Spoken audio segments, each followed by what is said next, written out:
Stadium by the banks of the Tennessee River. The Volunteers are ready to take the field again. The fans have filed into Neyland Stadium with expectations sky high here in Knoxville. Why? Because Josh Heupel brought a brand new brand of football to town. They rolled through their schedule last year, putting points on just about everybody, and the thought is that Tennessee could be even better offensively. Heupel's at the helm, and his quarterback now steps into the season as a starter. The colorful Hendon Hooker is one of the most efficient quarterbacks in all of college football last year, and if he can replicate those numbers, they will be in great shape once again. And with that, we welcome you to SEC opening night. This is Neyland Stadium in Knoxville, Tennessee. The Ball State Cardinals in town looking for their first ever win against an SEC foe, and the Tennessee fans waiting for the tee to be formed and their team to take the field. This is just the start of a very busy weekend in the SEC.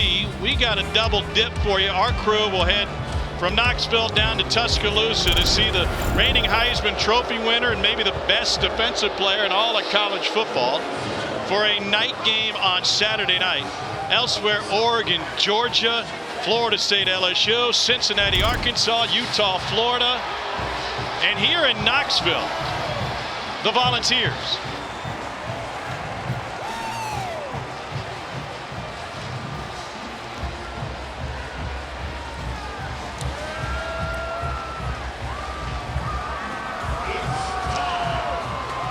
It is one of the greatest traditions in all of sports and a hallmark of this program here in East Tennessee. The power tee on the field and the Volunteers coming through.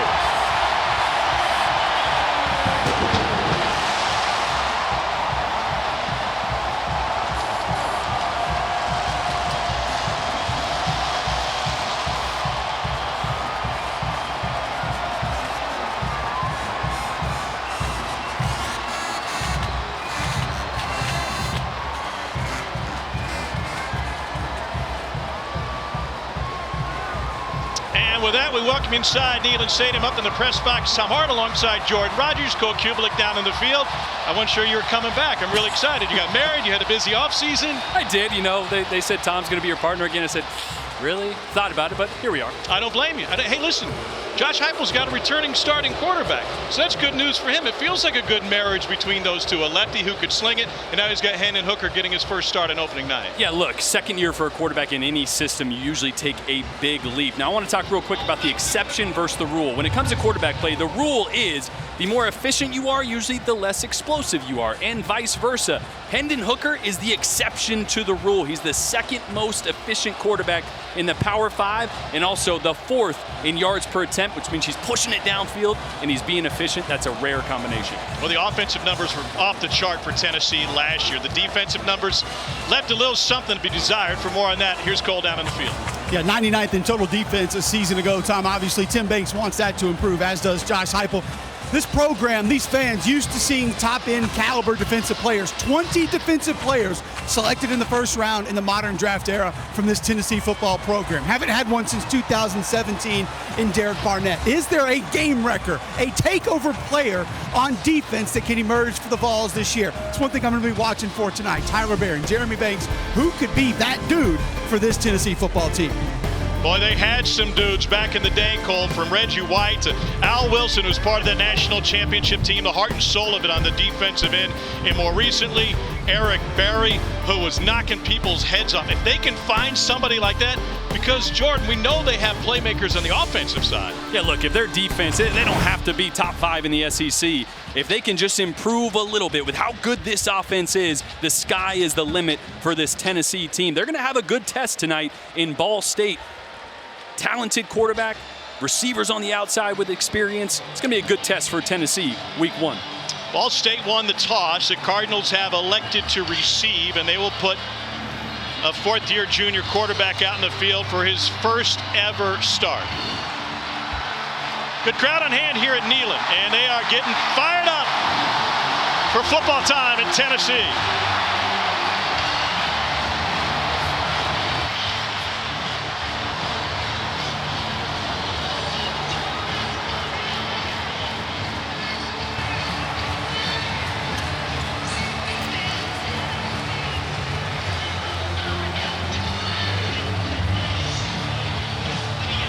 Paxton Brooks ready to get us started.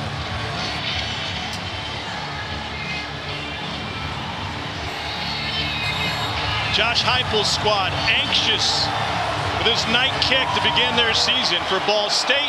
Back-to-back seasons ending in bowls, MAC champs 2 years ago. A.J. Uzodinma will return for the Cardinals. Welcome back to Knoxville. Welcome back to college football.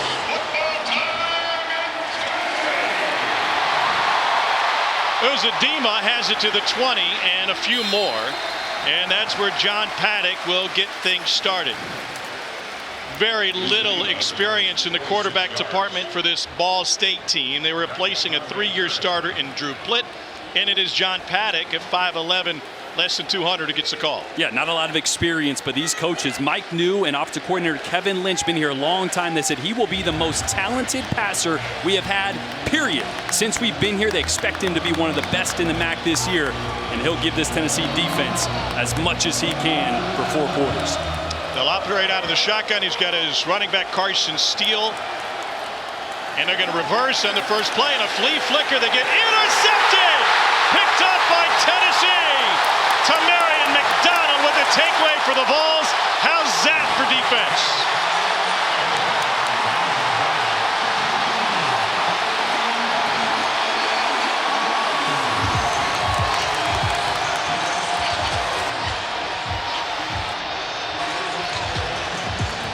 Well, before the fans have even settled into their seats, Mike New wanted to take a chance, and it backfired on Ball State. Well, it's always the question in game preparation. You start with the razzle-dazzle trick play. You keep it simple. Brand new quarterback went for a double reverse pass, and Aaron Beasley, linebacker for Tennessee, filling in for Juwan Mitchell, lit that up, read it the entire way, and gives Tennessee great field position.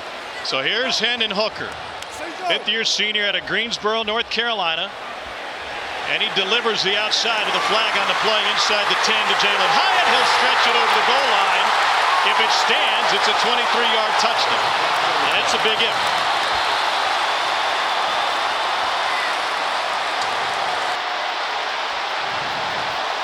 It will stand. Josh Heupel's got the crowd on its feet here early on. A pick and a pass and touchdown Tennessee.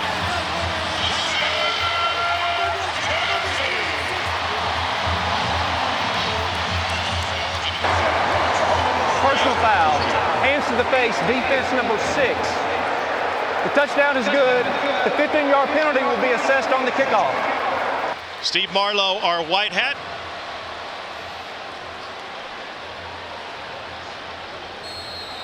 Didn't take much time, did it?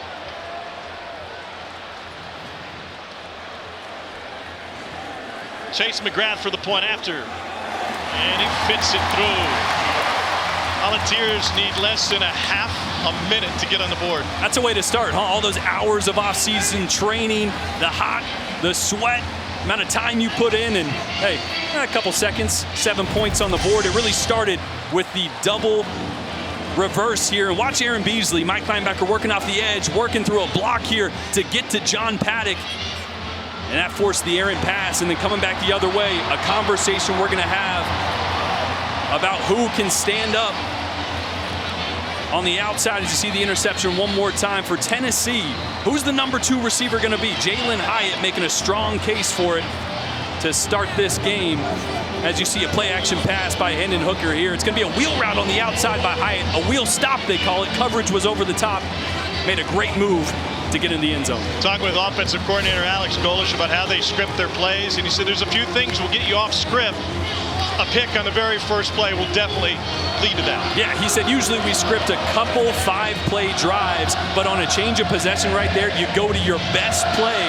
Little wheel stop on the outside, get the attention on Cedric Tillman, and Jalen Hyatt sneaks into the open field for a touchdown. Penalty enforced after the extra point, so the Volunteers will kick from midfield. From the 10. And great kickoff coverage, taking down Nick Jones. All right, so if you're John Paddock, Take us into his mind right now. I mean, honestly, you almost just, I don't want to say laugh because you're not taking it serious, but it couldn't have gone worse. So you got to do everything you can. Just forget about it. Move on. Having a short memory right now is the best thing you can do. And I'm sure Kevin Lynch, the offensive coordinator, said just that. Keep firing. Don't let it affect you. And I bet a nice, easy throw or a run play to get him going on this drive early. Carson Steele, his tailback, ran for 891 yards last year as a freshman. They're going to throw it again, and this one to the outside, and that's Ja'Shawn Jackson. I love that. Nice, easy throw. Don't wait, right? As a quarterback, you hand it off, and then you get a little more nervous about that next throw. No. Just threw a pick, opening drive, Neyland Stadium, 100,000 people, who cares? Hit a nice little hitch. Let's get back in rhythm. Paddock was a two-time All-State performer, Bloomfield Hills High School in Michigan. Faces a four-man rush and is able to check down and find his tight end, and that will go for a Ball State first down. Brady Hunt.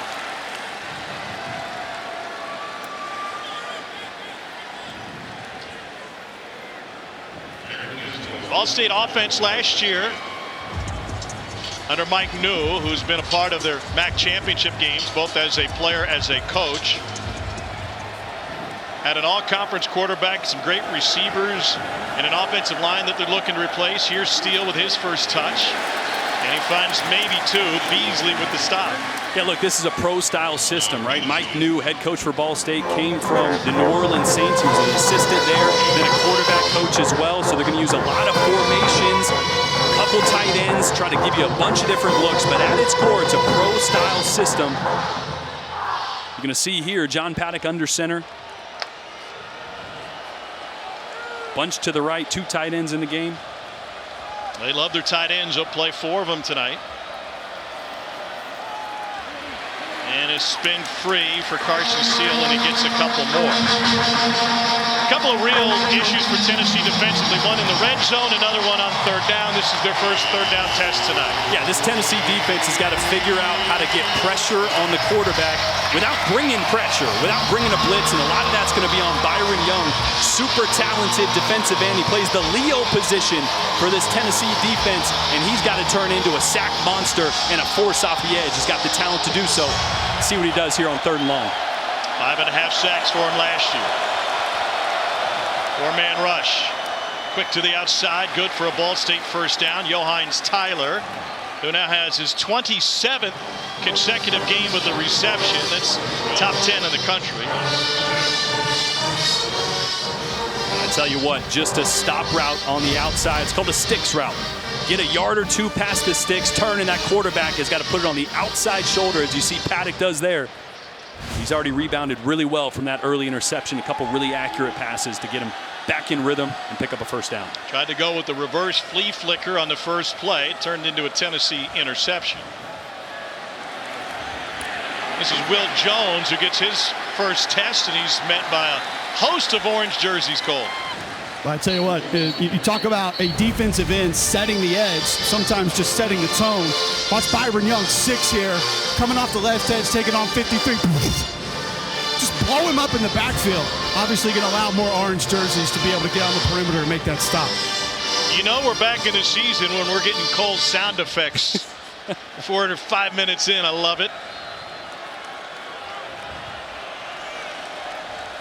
Here's Steele straight ahead. He is a physical runner, and he's met by Trevon Flowers after pickup of 3. Another third down test for Tennessee. Keep an eye on Tyler Baron. Had him lined up down inside over the right guard last time, trying to generate a little bit more pass rush on third down.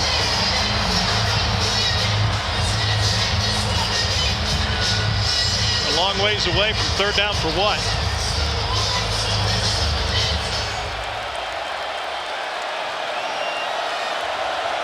Balls bring pressure from the edge. Paddock stands tall and he delivers to the perimeter. Tyler again. And he is folded up inside the 40, gain of 14. Well, I tell you what, really impressed early here by John Paddock.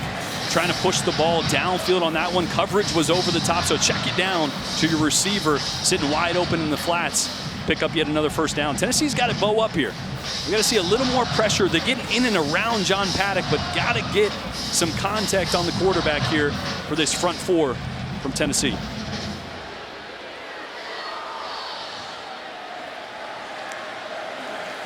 Play action again, and he tried to sling it out, nearly intercepted one more time. Great hands on the edge from Josephs. Oh, he's trying to get the ball out quick. You see Paddock here with his sidearm trying to get it around the defender.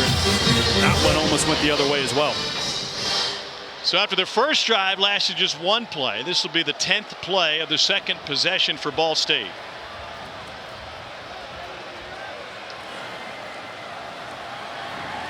Incomplete. Trying to find Tyler.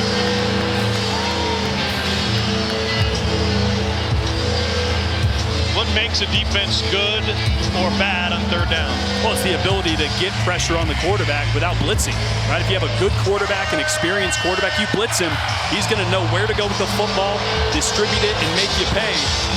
So Tennessee here probably going to play coverage, play tight up on the receivers and see if they can't get pressure with that front four.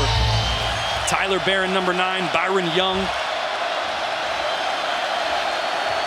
Young right down here.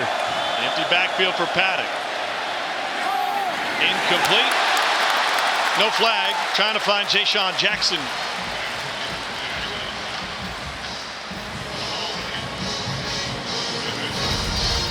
Deep slant here. You see Kamal Haddon on the outside, working on Ja'Shawn Jackson. A great job of not getting that trail hand around the waist. Easy for a DB on a slant right here to get that trail hand and pull them. He didn't do it that time, got his hand to break it up. Ball State going for it on 4. They need 10 to keep the drive alive. Here comes pressure up the middle. Man coverage outside and couldn't get it to Tyler. Haddon had the coverage again.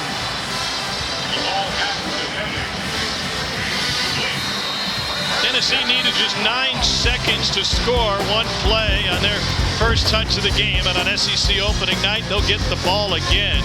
Tennessee early on riding high on Rocky Top.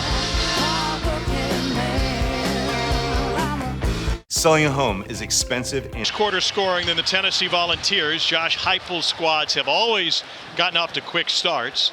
Georgia was second best, nearly 11, but 14.5 points in the first quarter. That's playing with house money. Yeah. Staple this offense, tempo and spacing. The tempo there at the top of your screen. Hooker over the middle, complete for a Tennessee first down to Cedric Tillman, who is every bit of 6'3", 215. Tell you what, we got to sit down with him. He walked in at first, and I see these guys with helmets on. He walks in like, oh, is this a defensive end? I mean, he's huge. And he's got elite speed. Here's Jabari Small with his first try, and he rips off a first down run.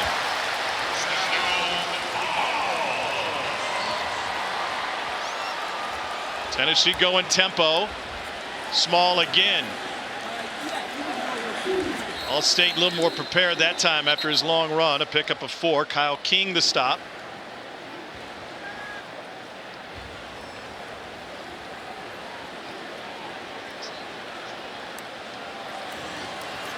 Hooker looked right, came back left, and come back caught by Brew McCoy, the USC transfer who's had a wild ride to get here. Just ruled eligible a week and a half ago. Not only got the start, but he gets used here on this first true drive for Tennessee. Small, bottled up. That's going to be fun to see how they use Brew McCoy. I've already seen Jalen Hyatt. I mentioned that number 2 receiver spot's going to be so important. Cedric Tillman, one of the best in the entire country, let alone the SEC. Got to have somebody compliment him on the other side of the field. Jabari Small again.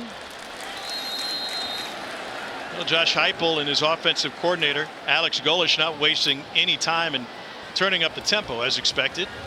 Small needs a breather. That'll have to wait. And Princeton Fant couldn't squeeze it. Tennessee fails on a third down attempt. And that'll bring on the kicking team. That's a really good job by Ball State there a few times. Tennessee wants to try to get those receivers really wide, vacate the box, get your safeties wide, try to run up in between. But that defensive front for Ball State, really stiff, really strong on 2 straight plays. It's a big stop. 34-yard attempt for Chase McGrath. He's another USC transfer, make it 33. And he punches it through to give Tennessee a 10-0 lead. We got a busy weekend in the SEC, and right here on the SEC Network, expectations are high for Jimbo Fisher's squad in Aggieland, and they get the Bearcats of Sam Houston noon on the SEC Network. Troy and Ole Miss, the midday game, and we got 3 in primetime on SEC Network Plus. Mercer at Auburn, Miami, Ohio against Kentucky, and Vanderbilt, the winningest team in the league so far this year. And we'll be in Tuscaloosa for Utah State and Alabama. You know, Mike New in his 7th season as a head coach at Ball State. This is not his first time in this building. He came here with former Tennessee quarterback Andy Kelly when he was coaching him in arena ball during Peyton's final season. They came here for the Ole Miss game, and he said, I imagine the atmosphere is going to be pretty good, just like it was then.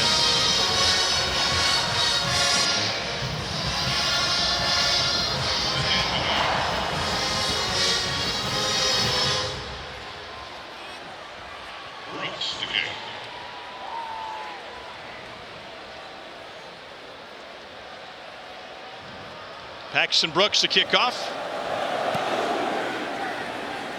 Nick Jones will not have a chance at a return. You mentioned the pro-style offense. He picked up a lot of that working with the Saints, and it was a few years as the Saints quarterback coach.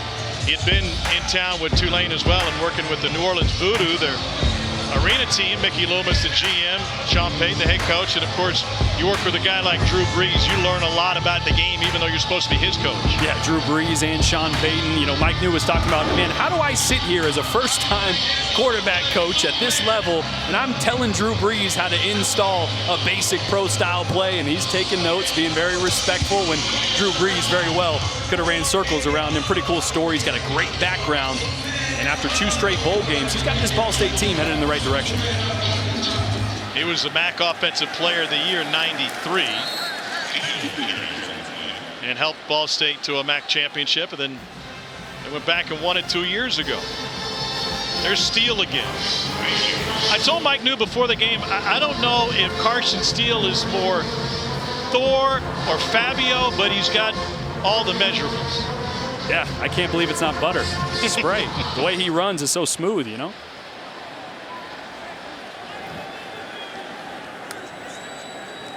Play action. Paddock looking for Steele, and here he is to the 30. And he gets stuck there, leaving second and short. All right, so Carson Steele is 6'1", 215. Cole, what do you think of his weightlifting record so far? Pretty impressive. I mean, especially for a guy that size to be able to put up some of the weight that he does. But when you hear the coaches talk about him, he sounds like a kid that's just lived in the weight room and lived on the practice field since he was probably 8 years old. So the stature in which he does it, surprising. The mentality, maybe not so much. He's got one thing in common with Cole. He's got a pet alligator, just like Cole did back in his college days. Stop behind the line on 3rd and short. No gain. Jalen McCullough filled in for the stop.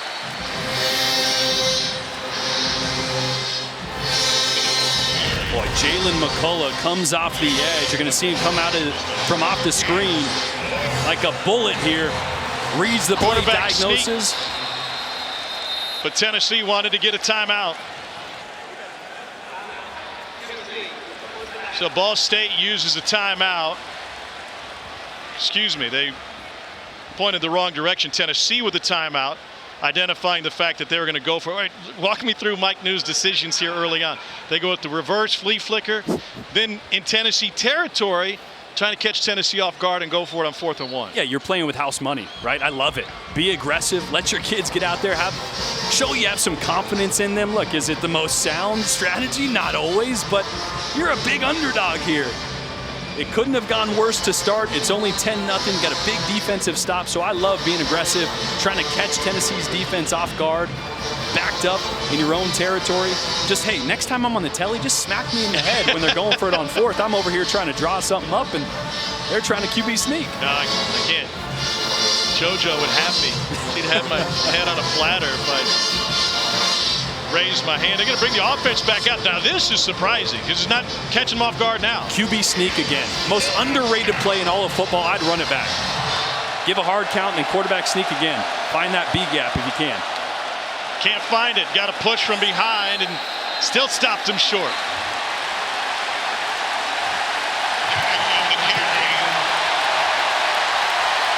Jeremy Banks and the Tennessee defense with a big stop on 4th down. Greatest play ever, but as a quarterback, sometimes you got to find the gap. Tennessee's going to walk a guy up right over the center. As a quarterback, with a guy standing right over the top, you try to slide and find this gap right here. You're going to see it open up at the last minute.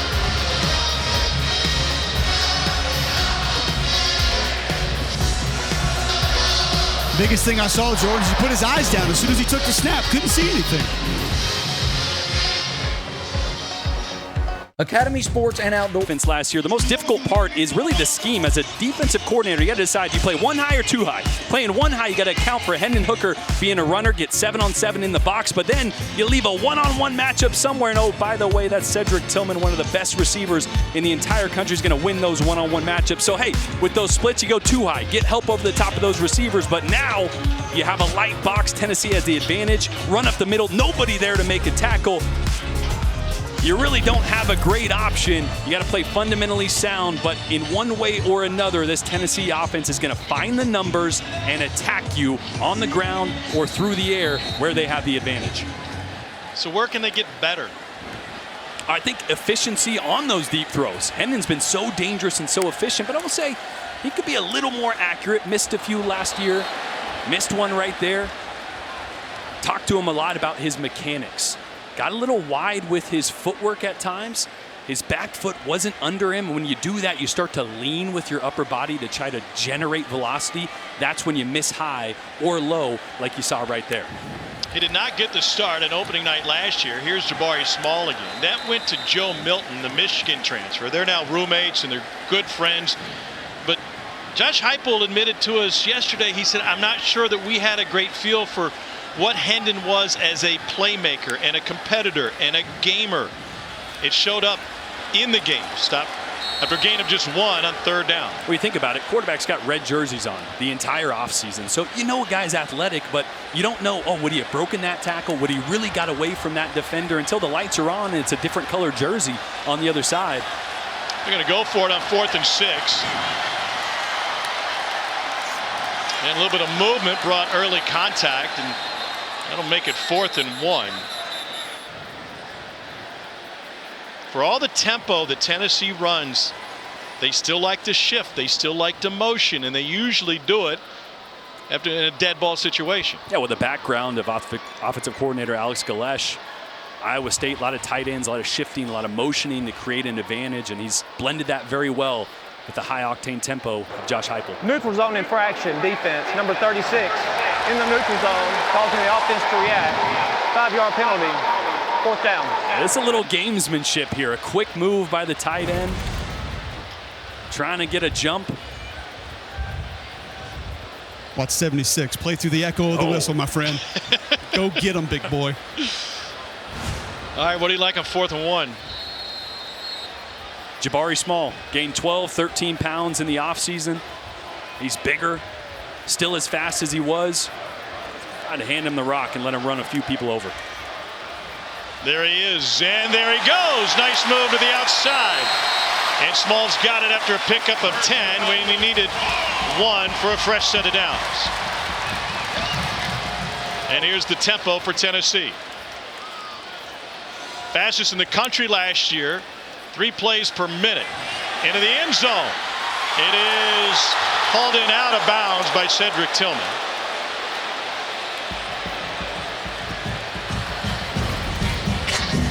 A one-on-one matchup. He ends up making a great catch, but after his foot already went out of bounds, actually really good coverage by Nick Jones on the outside, getting a hand up there.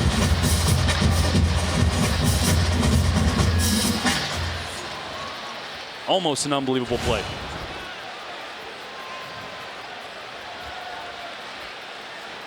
Now 2nd and 10 for Tennessee. We go back to the outside. Tillman looking for a block. Got him by an ankle, and he picks up 8. He was talking to us yesterday that he kind of had to get talked into sticking around here in East Tennessee and thinking about transferring with the coaching change. He said, luckily I had people close to me promised me there was better things for me to come here in Knoxville.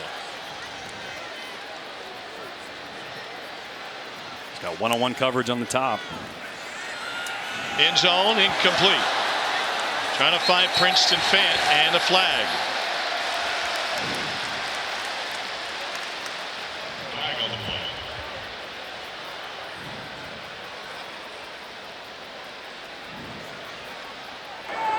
Pass interference. Defense number 8. The foul occurred in the end zone. By rule, the ball will be placed at the 2-yard line. Automatic first down.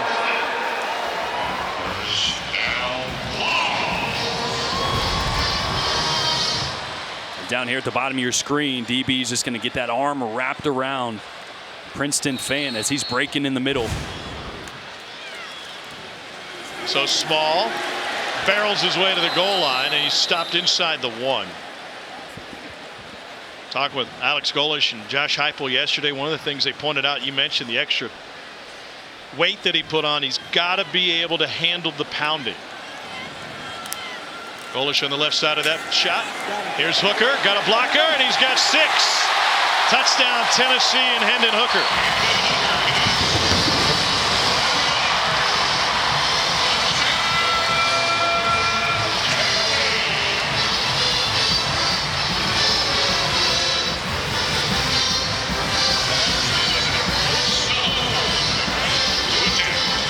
And that'll close an 8-play, 34-yard drive with the Volunteers' second touchdown of this first quarter.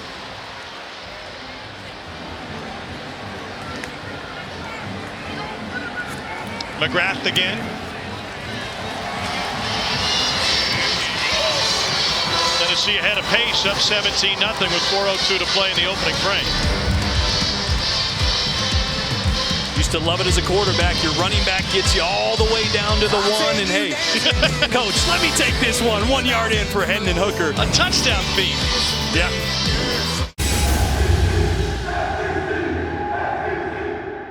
The two most famous alumni, each of these schools know each other pretty well. There's Peyton and David Letterman and the David Letterman Equipment Shed there in Ball State. Rake like a Letterman today? Yeah, sure, why not? How about that beard? It's looking better and better every day. Peyton's hairline creeping up. David Letterman adding the hair down on the bottom. Sheriff's watching tonight. All right, so in honor of the greatest late night host ever, let's do our own top 10 list. It's already been decided. It's not really that funny. It's the Associated Press top 10 here, week number 1. Number 10, Baylor. Number 9, Oklahoma, and on. Oklahoma's an interesting one. Jeff Levy coming from Ole Miss. Dylan Gabriel at quarterback. Utah, huge matchup against Florida this weekend. A&M, biggest question mark in the SEC to me. And you know the rest of the top 5. A lot of drama this weekend, a lot to get sorted out. Ohio State, Notre Dame. And number 1, Alabama will be in Tuscaloosa Saturday night. Utah State. Steele on the edge. He just runs tough, man. Tell you what, it's like when you're at dinner and you order the mozzarella sticks and it shows up. It doesn't always look great, but man, it ends up being really good. When's the last time you ate fried cheese? What are you talking? Every chance I get. Saving up for winter. Summer's over, Tom. 2nd and 4. They get the screen against the Tennessee pressure. And Carson Steele is able to do some damage. He's got a pet alligator. Cole, what's his secret to harboring a pet alligator while you're in college? One is keep that rubber band around his mouth when you're going to handle him, because I can speak from experience. When they latch on to a finger, they don't let go for a while. Number 2, make sure it stays fed and stays hydrated. Otherwise, it doesn't make it very long. I can also speak from experience from that. You failed at raising your alligator? He didn't like the mice I was giving him and didn't make it. What? 3rd and 3. And it's batted away at the line of scrimmage. Abari Thomas at 6'4", 320 got his mitts on that one. Well, John Paddock, the quarterback, listed at 6 foot, might be a hair under that with a sidearm release. Great job by Amari Thomas. When you can't get home and you can't get to the quarterback, get your hands up, locate his arm, try to get your hand on one, and he did just that. Tight end Tanner Koziel was wide open right behind him. So they're going to keep the offense on the field again for fourth down. That's the punt formation. Pardon me, that's the punt. Hey, it's week 1, you know. Sorry.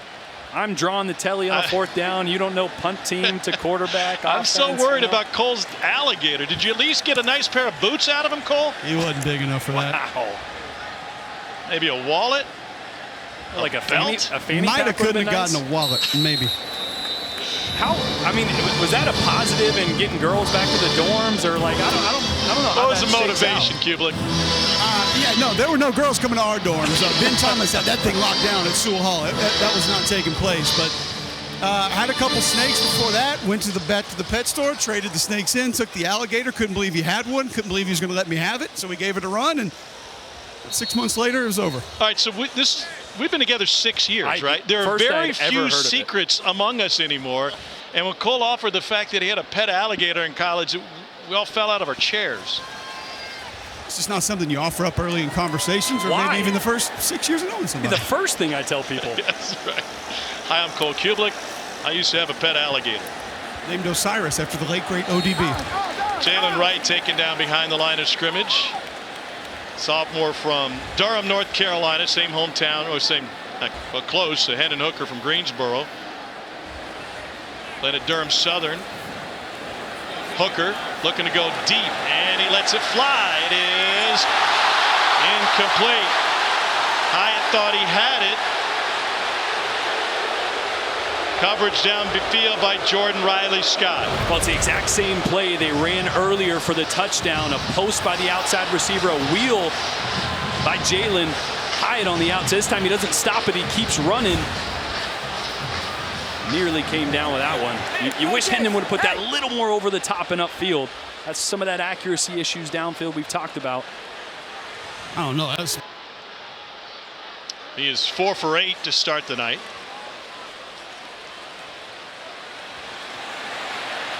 Over the middle, caught, and it turned upfield, and a little bit of room from Romero Keaton, and he turns it into a 32-yard gain.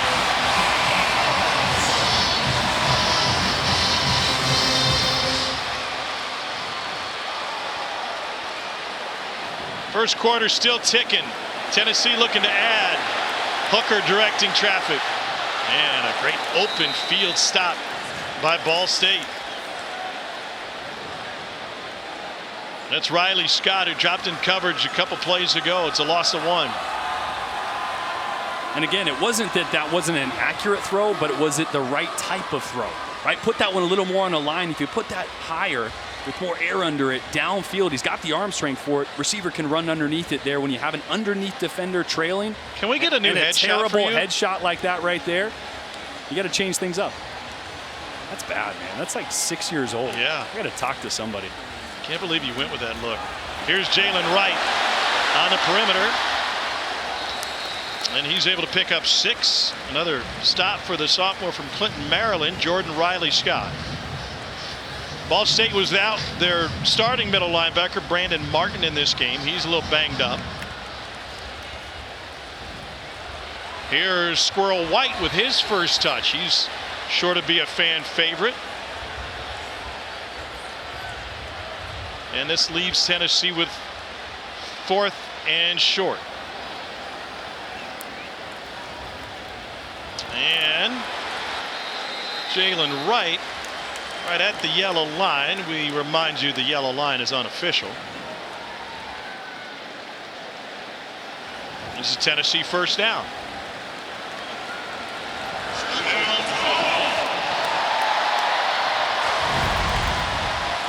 Really good job off the edge here. Almost blowing that up. How many 4th downs have we seen already? Enough to last a month, usually 4 of them already.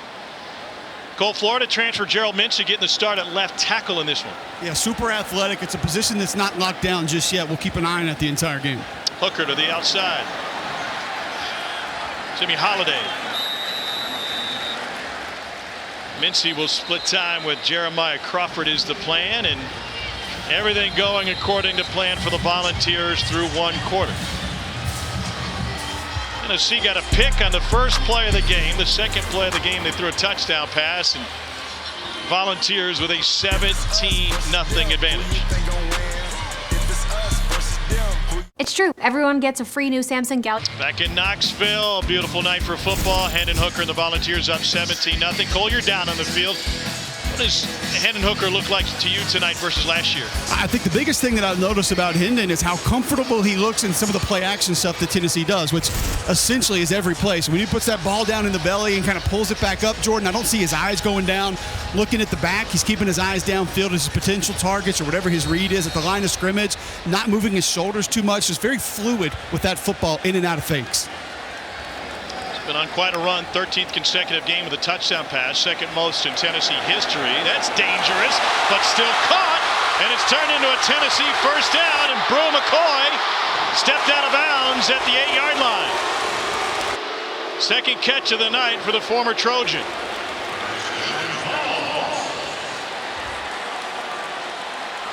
Jabari Small gets by one, then a second. Brought down by the third and fourth on a gain of 5.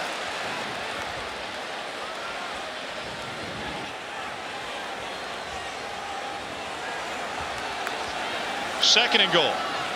Hooker again, and his second rushing touchdown of the night.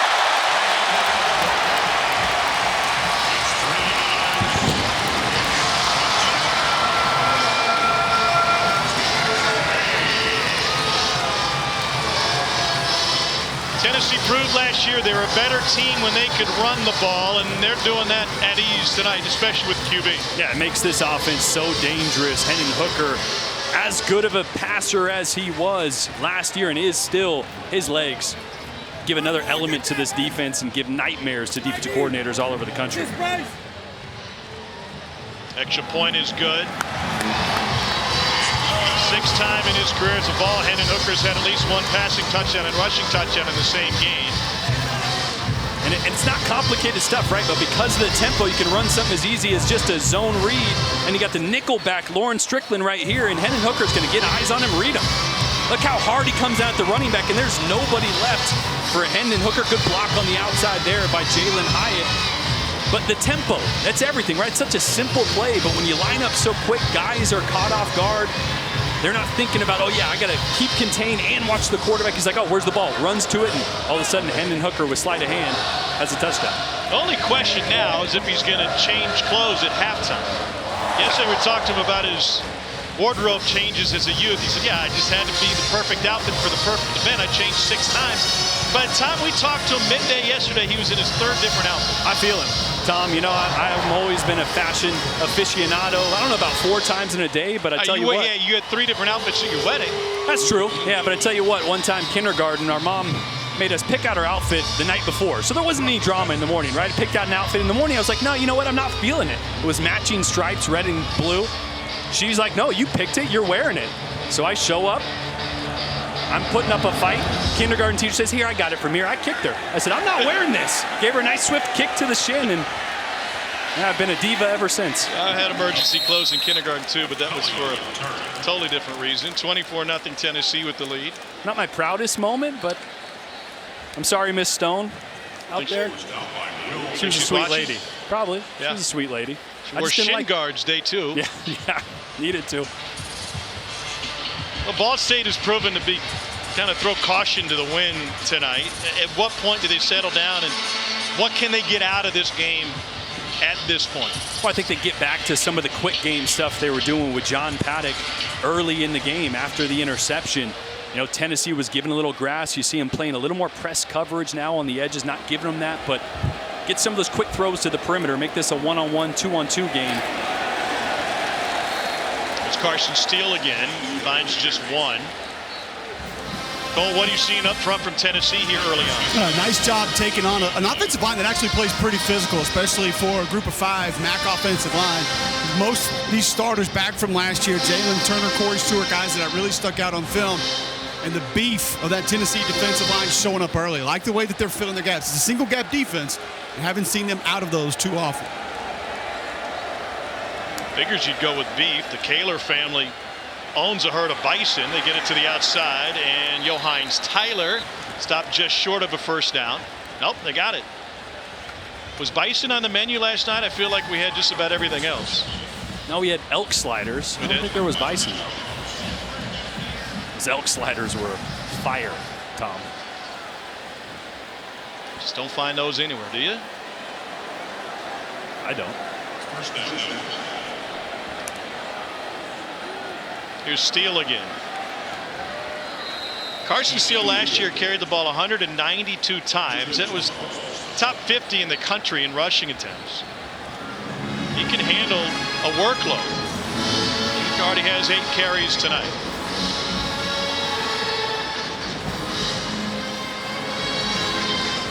Six and 7 last year for Ball State after a loss in their bowl game.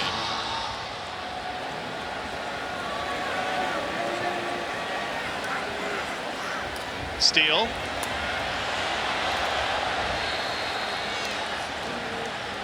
And he's able to pick up 5. He did all of that last year as just a freshman, and last year one of just 7 true freshmen with over 1,000 all-purpose yards.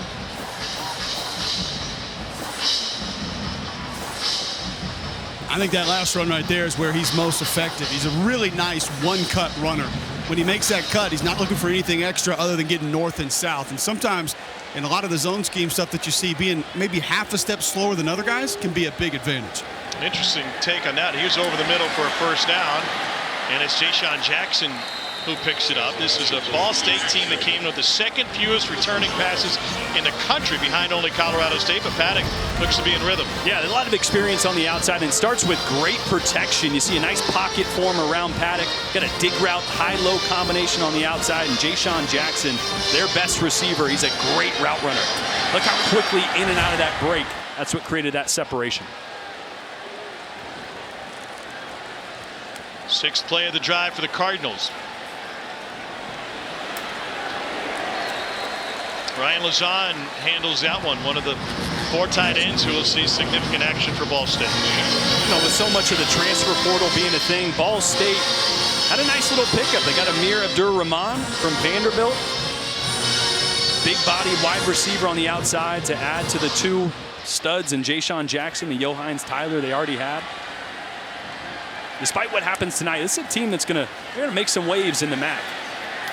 Got a boat to win their division in the MAC. That's a pickup of 1. And when you're looking to pick up a player from the transfer portal like they did with Abdur-Rahman, it helps offensive coordinator Kevin Lynch and his brother, Coach Abdur-Rahman at Vandy. Yeah, Joey Lynch, the offensive coordinator at Vandy, made that connection, and that means it's all the same verbiage, same system, same offense, easy to pick up. And another 3rd down, critical for this Tennessee defense to get pressure on John Paddock. Haven't seen much tonight. Ball State 2 of 5 on 3rd down tonight. And we got a flag on the play. Corey Stewart, the left tackle. False start. Offense number 75. 5-yard penalty.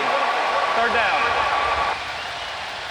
Stewart from the Volunteer State, played high school ball at East Nashville High School. Good basketball player at East Nashville for 4 years. Only lettered in football for a couple of seasons.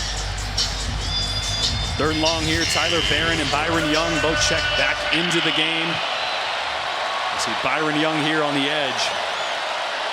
He's the guy they need to develop into a game wrecker. They rush 4. Abdur-Rahman, after being in motion, pulls it in and gets taken down after a pickup of 4. Offense will stay on the field for another 4th down attempt. One thing you've seen Tennessee do a couple of times tonight on 3rd downs, lining up one side, center over, covering up all 3 offensive linemen, assuring yourselves you'll get some one-on-ones, knowing that you're going to get a lot of 5-man protection from Ball State. Cardinals 0 for 2 on 4th down tonight. 4th down earlier in the game, they took a shot. They got man coverage on the outside if they want it. Wow, what a catch from his backside. Johannes Tyler, and a flag afterwards to pick up a 14. What a recovery by Tyler. Oh, they're going to call that on Tyler. Pass interference. offense, number 6. 15-yard penalty. Repeat the down. 4th down. That was a back shoulder throw.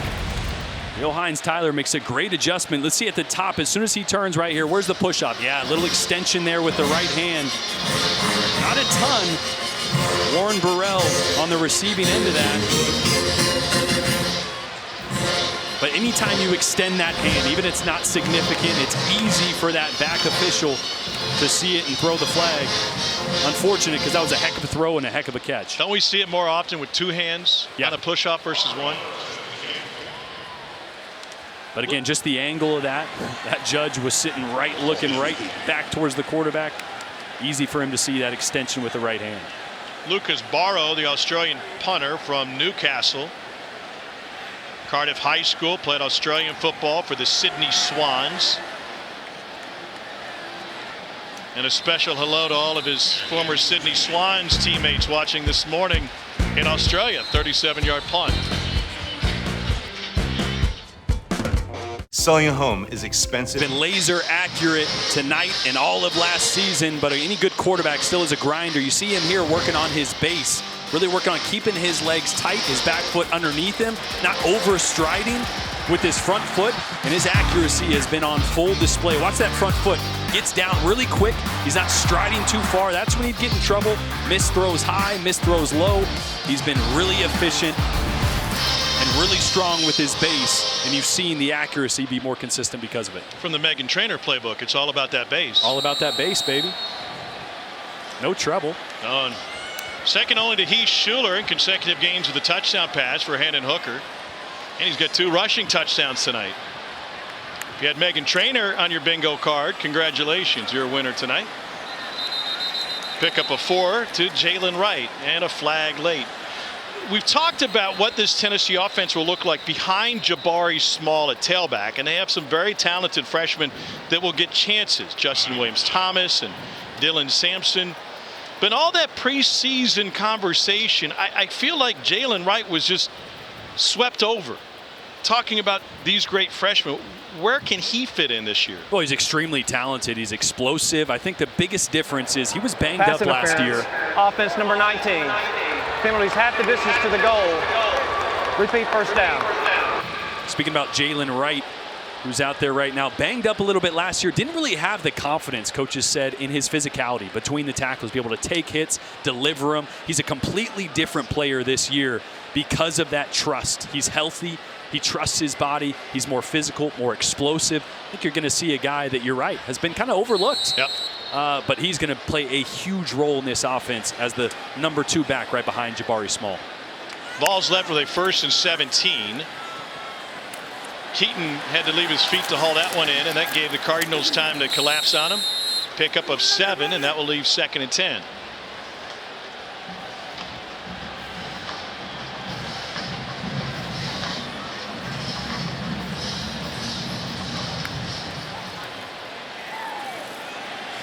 Back to the outside, and nowhere to go after that completion.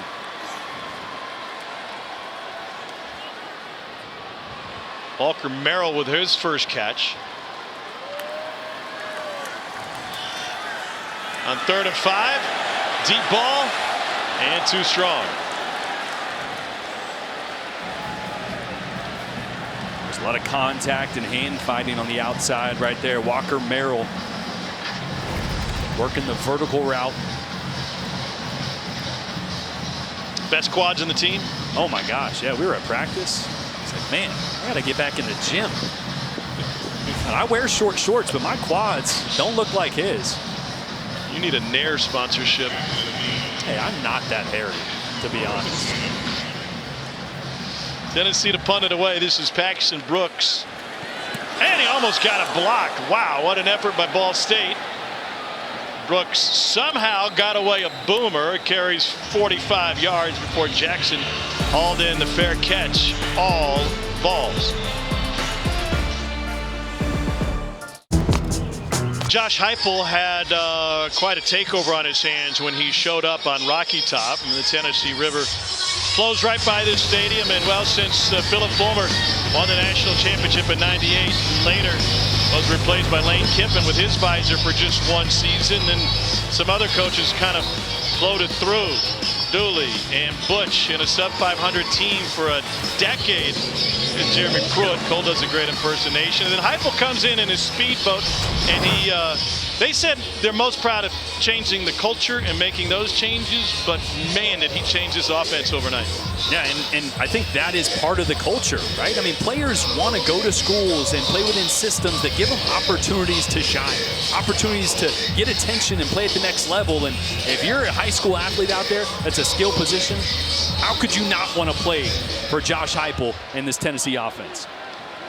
There's John Paddock in Ball State trying to get something going again, and they're able to find their tight end, Brady Hunt. Cole, how do you think Jeremy Pruitt would summarize this Tennessee tempo?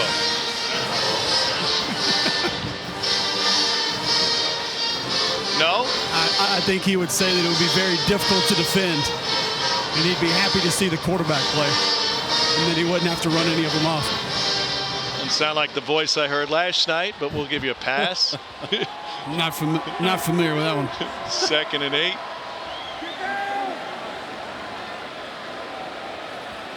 Jeremy won a bunch of money at the poker tables. Big write-up recently. Straight ahead and maybe a yard for Carson Steele again. And Dejon Terry able to make the stop. Terry will rumble off. Tennessee will get a little bit lighter up front. Still no sacks tonight for this Tennessee defense. Doesn't mean they haven't been providing some pressure. I think they played well in the interior, but would love to see some pressure on the outside. Byron Young. I see center right. All three covered again with Young Barron down inside. Quick hitter to the outside and a big hit late on Ja'Shawn Jackson from Kamal Hadden.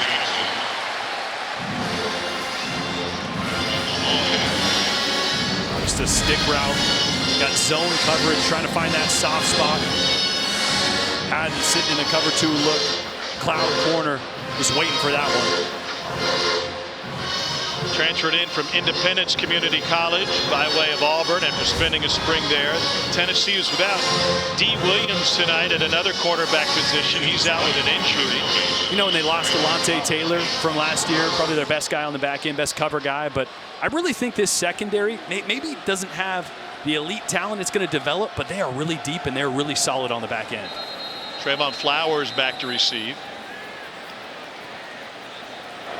Delay of game, offense, 5-yard penalty. What a great visit we had with 4th down. Flowers yesterday, senior out of Tucker High School in Atlanta. Talked to him about his baseball upbringing, big Chipper Jones and Braves fans. And then he thought about it for a minute and goes, yeah, one of my old teammates plays for him, Michael Harris. He was playing up in age, and that guy's in the running for National League Rookie of the Year with Atlanta. How great was that combo, though?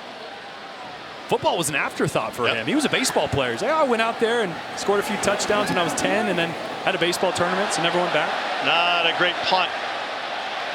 And that one will trickle out of bounds after just a 16-yard punt. Tennessee will have great field position with 6:05 remaining in this first half for Josh Heupel's squad. Football.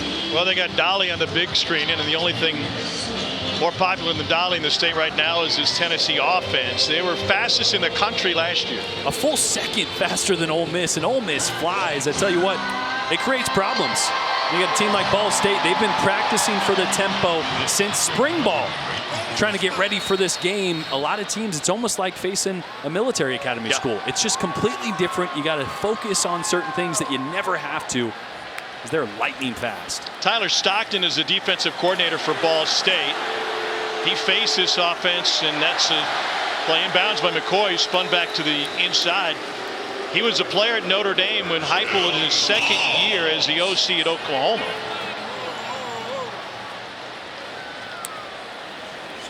It's less than 3 seconds. Their average was 2.99 last year. Tillman. Pickup of 7.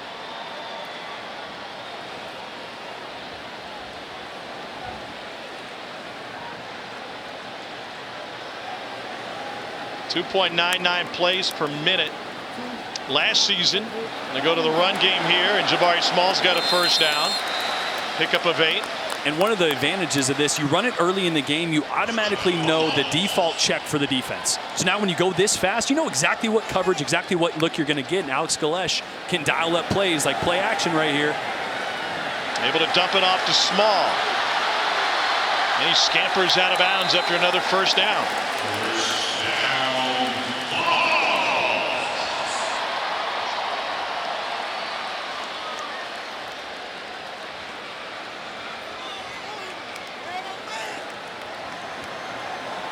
Here's Jalen Hyatt.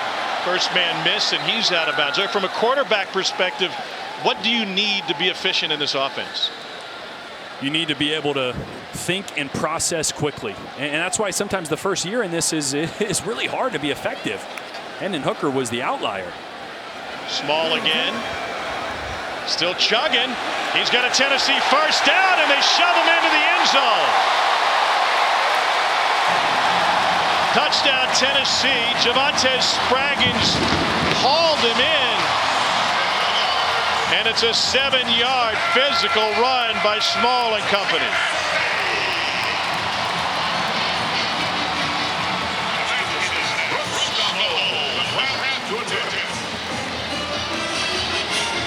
Touchdown will be in Small's name, but Spraggins deserves a lot of credit for that one. He did the heavy lifting.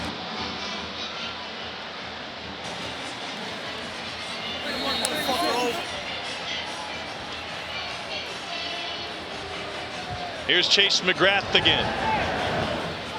31-0 Tennessee.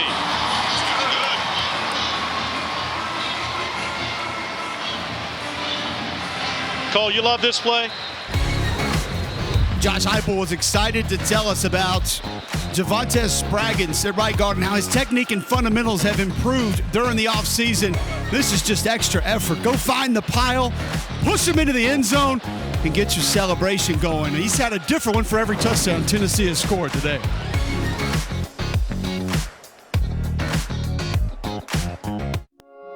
Tennessee up 31-0 on Ball State. Pretty good party, huh? Speaking of parties, anywhere Chris Doering is, that's a party. Let's get you back to the studio. Here's Dari. Yeah, coming up here at the half with my guys, Takeo, Ben, and CD. At Tom Hart Field, the new quarterback is the starting quarterback here in Missouri. We'll show you what Brady Cook's doing. 3 ranked teams in action. Second half, look ahead. Quick take here. Drew McCoy showing out first half of his ball career. Yeah, looking good. Started really fast, 4 scores, 4 drives. They look good. Reckless abandon by the defense. All right, thanks, Shimon. Cole, did you hear your boy Takeo pregame talking about the jitters before the first game of the season? That he had his dance moves, guys were throwing up, other dudes were crying. Hold on. Were you the one Takeo crying? Spikes never danced once in his life. Ever? No, come on. Not even at his wedding? There was a birthday party that he may have gotten a little carried away. But before a game, somebody in studio heard him say it like, I would have stayed away from you. You don't want to be anywhere near that guy before a game. A little Nowhere intense? near him. A little bit intense, yes.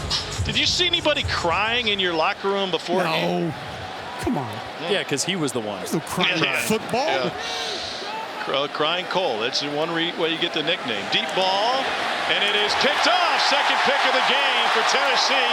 Kamal Hadden with the takeaway.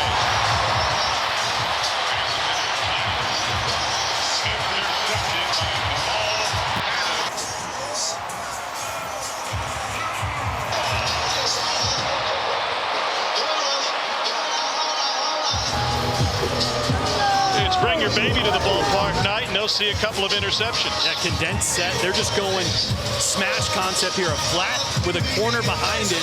And John Paddock actually had to drift away to his left. He was falling away a little bit, couldn't get enough velocity on that. Kamal Hadden in the right place at the right time and plays that ball really well. Corners always talk like, hey, I could have played receiver, I can high point a ball. That's how you do it right there by Hadden. It's Hadden's second consecutive game with a pick. He had one against Purdue in the Music City Bowl. And this is what they need, right? I mean, 122nd in the country last year in pass defense. Didn't get many takeaways either. The team that's been dying for some pressure on the quarterback, some takeaways on the second level, third level back there, and already 2 tonight.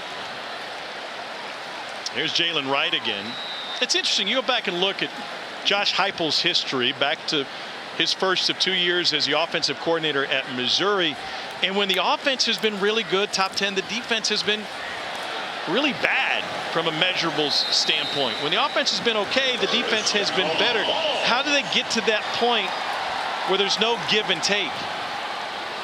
Just consistency, right? I mean, last year, the deep plays, the explosive plays, the missed tackles was a big issue for this defense. Look, when your offense is this explosive, you don't have to be, like I said earlier, you don't have to be top 5. But you can't be one of the worst in the country at missing tackles. You can't give the big plays from both broken coverages over the top. You just got to be more consistent. We're seeing flashes of that tonight. That was Cedric Tillman on that last catch. And now a straight ahead run for Jalen Wright. Lost the football, and a big guy fell on it. Great recovery by Darnell Wright, senior right tackle. Darnell Wright, a guy they thought about trying at left tackle, but then found out his natural home was just over on the right side. And somebody who I had a lot more confidence in coming back than a lot of other people did this year. I thought he had a really nice season last year, and he just doesn't get a lot of mention with other very good or great returning offensive linemen in the SEC. Preseason second team all conference, was a top 10 prospect coming out of Huntington High School in West Virginia. Look at the width of these receivers. You got 5 guys in the box for Ball State, second and short. Because of the width, they only need to pick up 1 yard. They're going to run it here. It's only 5 guys in between the tackles. Easy first down pickup for Jabari Small. Then he gets gang tackled. It's a gain of 4. That's the difficulty. You got 4 wide receivers, all of them outside the numbers. You have to respect them. They're too good on the outside, and then you don't have the numbers inside. That's the breakdown I did earlier. It's what's so difficult about playing this offense. And now running quickly and Small with a stiff arm. Picks up just 1.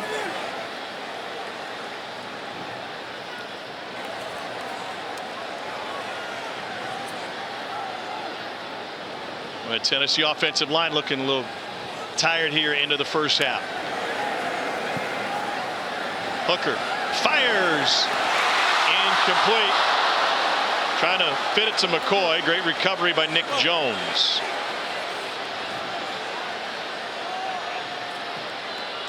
Boy, this is one of the things that they're going to start to build this chemistry. Watch the route here by Brew McCoy. As soon as that DB gets a little bit under, he needs to reduce. He needs to cut him off, see him drift upfield a little bit, allowed that corner to get underneath the ball a little bit, made it difficult for Hendon to put that out in front. Ball State jump. Hooker fires the pylon, and we got a flag there as well. Tillman ruled incomplete, out of bounds. It'll be offsides by Ball State and probably pass interference against the Cardinals also.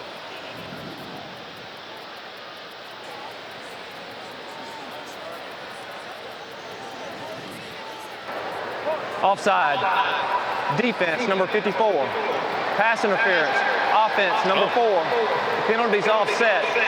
Repeat the down. Third down. Tillman caught with a push off. Another thing we didn't talk about much is, Brew McCoy, he's been practicing with the team like he was going to be eligible all along, but hasn't played a ton of football in the last couple of years. Yeah, so little things like that, when a DB gets underneath you, stacking him, getting on top, being quarterback friendly with your routes, those are all things that are going to come with a little bit more time and chemistry. 197 career snaps for Brew McCoy. So essentially 2 games for a Tennessee offense that he's played his entire career, and it feels like he's been college football for 8 or 9 years. Now Vols ran 111 offensive plays against Purdue in their bowl game. Hooker on the run, touchdown Tennessee. Bought himself some time, and he found Walker Merrill for another score.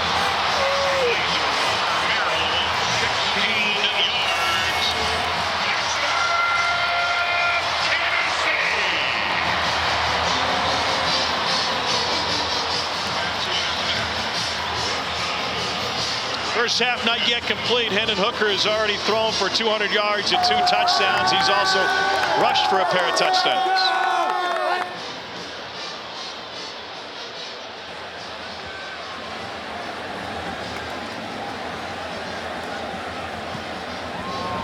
Point after is good. 38-0 Tennessee. And we talked about that left tackle position. Gerald Mincy, Jeremiah Crawford both working. Really strong protection on the left side there by Mincy. Allowed Hendon Hooker to work left, and I love that about him. He's so dangerous with his legs, but he is always getting his eyes downfield first. He wants to pass first when he gets outside the tackle. Found Walker Merrill there. Merrill knew where to go to celebrate. Straight to the twisted T. And I love that because he was a little frustrated. That long pass down the sideline on a third down. Yep. Had one-on-one coverage as a receiver, and Merrill, he probably thinks I'm going to get a touchdown here. Didn't get it. Came to the sideline. Cole said, body language, he looked a little disappointed. Hendon went and tried to talk to him. That's the leadership, right? Go talk to your receiver, get him back on the right page, and just a few drives later, hook up for a touchdown. Hooker 16 of 22 for 201.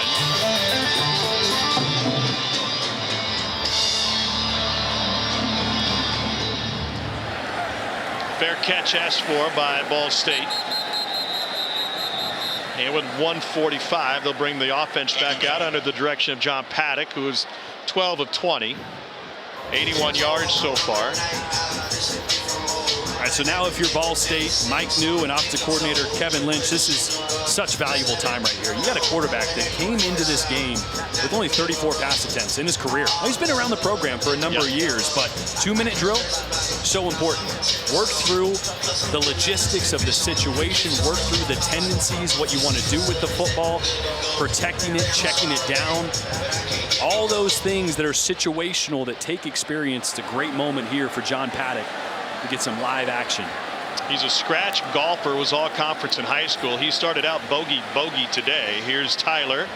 Takes it for a first down. I don't know about you, but bogey is not a bad start for me. As long as I'm not going breakfast ball and triple off the first, and I go bogey, I'm feeling good. But your mental's in a good spot. 90 seconds left in the half. That was a bullet to his tight end, or probably the running back, Will Jones. Fifth-year senior out of Anderson, Indiana.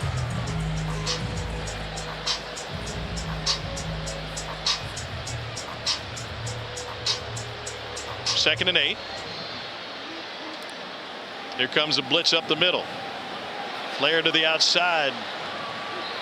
Amir Abdul-Rahim, who had the game-winning catch against Tennessee a few years ago for Vanderbilt. One of Derek Mason's best wins during his era as Vandy's head coach, and one that probably cost Butch Jones his job here.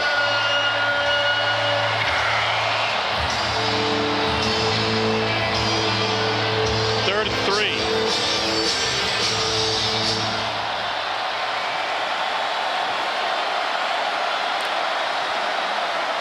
Pressure again. Beautiful over-the-shoulder catch made by Ja'Shawn Jackson. He's got 26 consecutive games of the reception. Oh, I love that. Little check at the line of scrimmage by Paddock. He saw man coverage, but he saw the inside receiver had cushion at the line of scrimmage. You want that inside fade, and a perfectly thrown ball. Here's the screen against the blitz. They find Jones. He's to the 15, to the 10, and he's at the pylon, lost the football. They say he was out of bounds before he made the dive. They're going to mark him at about the 2. How about that touch on the screen to float it right over the defensive lineman? Still be accurate, allow your back to get behind those offensive linemen and run. Ran for 31 after the catch. That toe on the left foot was out right at the 2. That's a good thing for Ball State. Otherwise, that would have been. Now, are they going to take a look at it? And Josh Heupel went all the way down to the side The judge. previous play is under further review. Let's see if that. Oh. So what they're looking at here is that toe did not hit the chalk, and that ball came out. It's a fumble.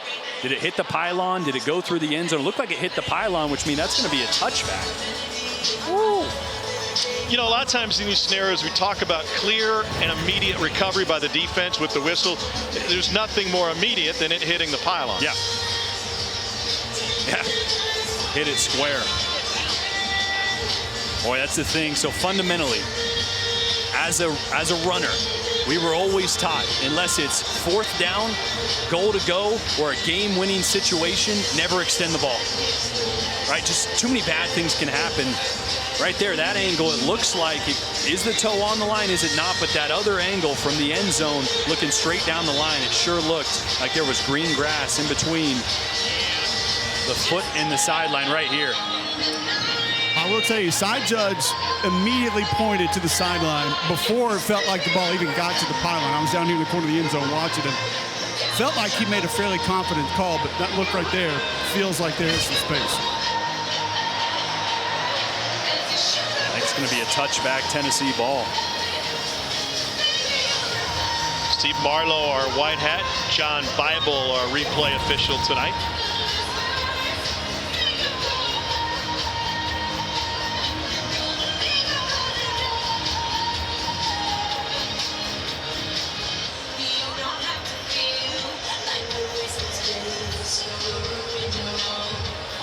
That is the most demoralizing feeling in the world. Senior year, it happened to me at Georgia. I mean, we were getting our butts kicked, but it was 4th quarter, and I got out on a scramble on the edge and dove for the pylon in just slow motion as it slipped through my fingers and through the end zone. And I don't think I've ever seen James Franklin blow a gasket more than he did right there. He's just like, what are you doing? It's not 4th down. It's not, just go out of bounds if you have to, but I have a feeling you saw him blow a gasket a few more times. yeah, maybe a few, I wasn't perfect. Got a big one tonight on the road at Purdue. After further review, the ball carrier lost possession of the ball in bounds and fumbled it into the pylon. Therefore, we have a touchback. First down, Tennessee.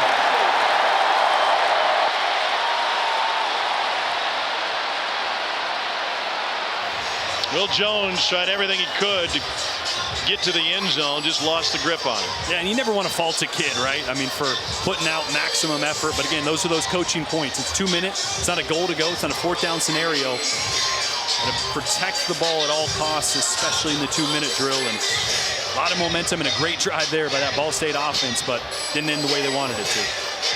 32 seconds left in the half. What do you think Josh Heupel does at the quarterback position in the second half? I think Hendon will come out, and I think Milton will come in very quickly behind him. Think one series or maybe one series, yeah, as long as doesn't throw a pick or get a 3 and out. I think they really want to know, is Joe Milton the future? Right? I mean, he's so talented. Had some mistakes last year early, that's why Hendon took over, but boy, when you're in shorts and t-shirts or red jerseys, there's not a guy that looks much better. No. Even the scouts drool all over him. But when the lights come on, can he continually make good decisions with the football and be accurate like he is in practice? That's the question mark. That's what they want to see here in the second half. Play clock expired before the snap. Delay of game, offense, 5-yard penalty, first down. Hendon Hooker's complaint is we were ready to go and you were holding us up after a dead ball and a Ball State substitution. And Tennessee got 2 timeouts. 30 seconds is plenty of time for this offense with 2 timeouts. So I think they're going to try to hit a couple chunk plays. And again, great practice, great situational football for Hendon Hooker here in week 1 as well.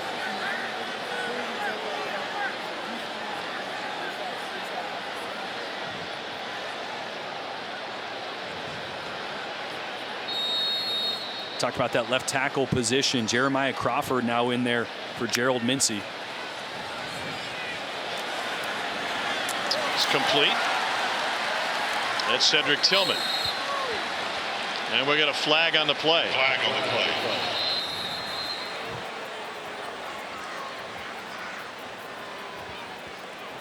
Jerome Carvin got a little excited, guys.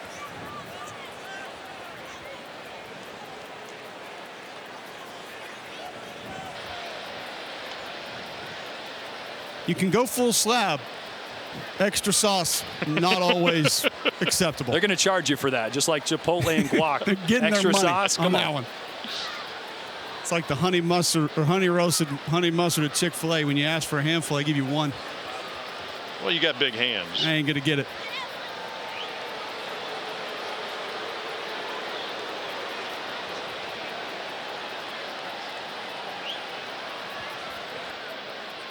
So Mike knew what he wants to do.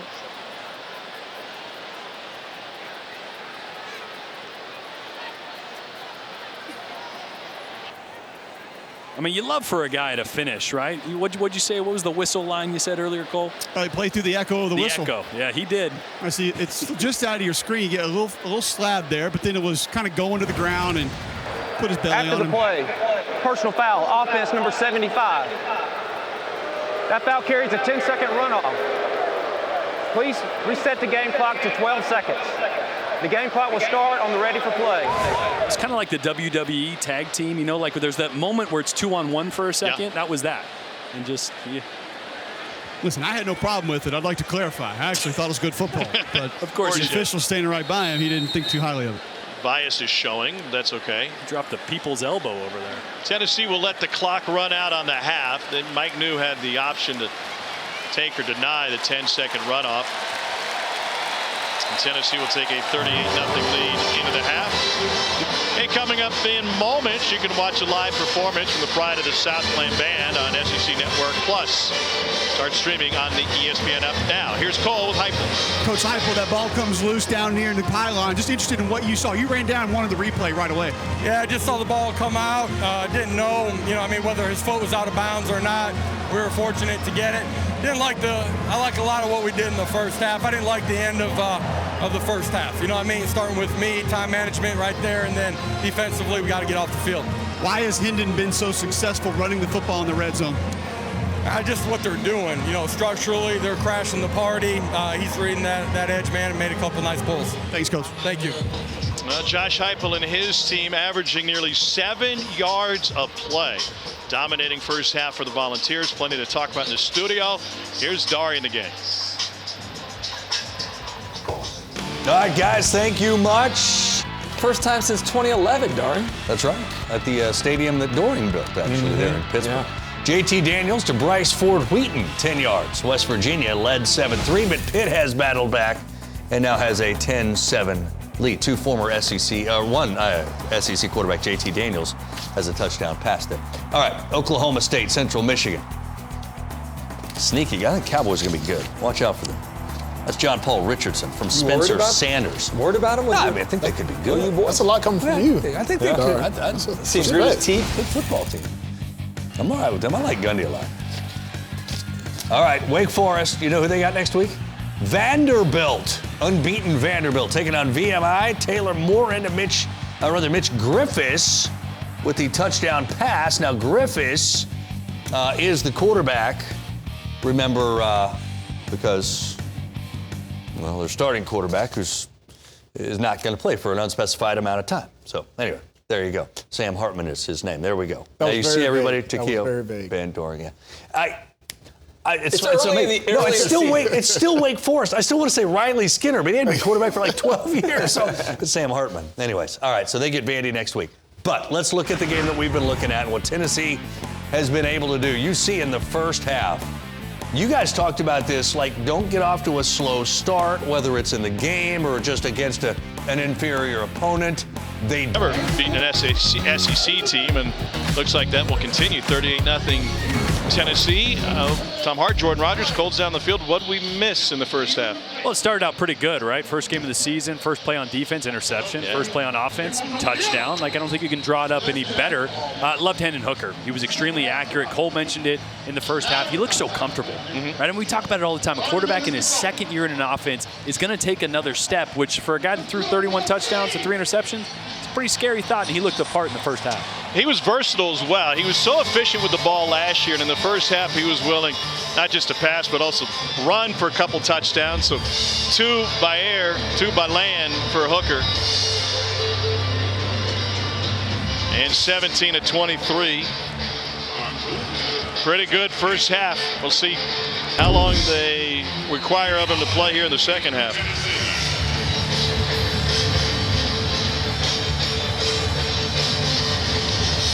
Ben Van Guten, transfer from Indiana Wesleyan, kicks off for Ball State.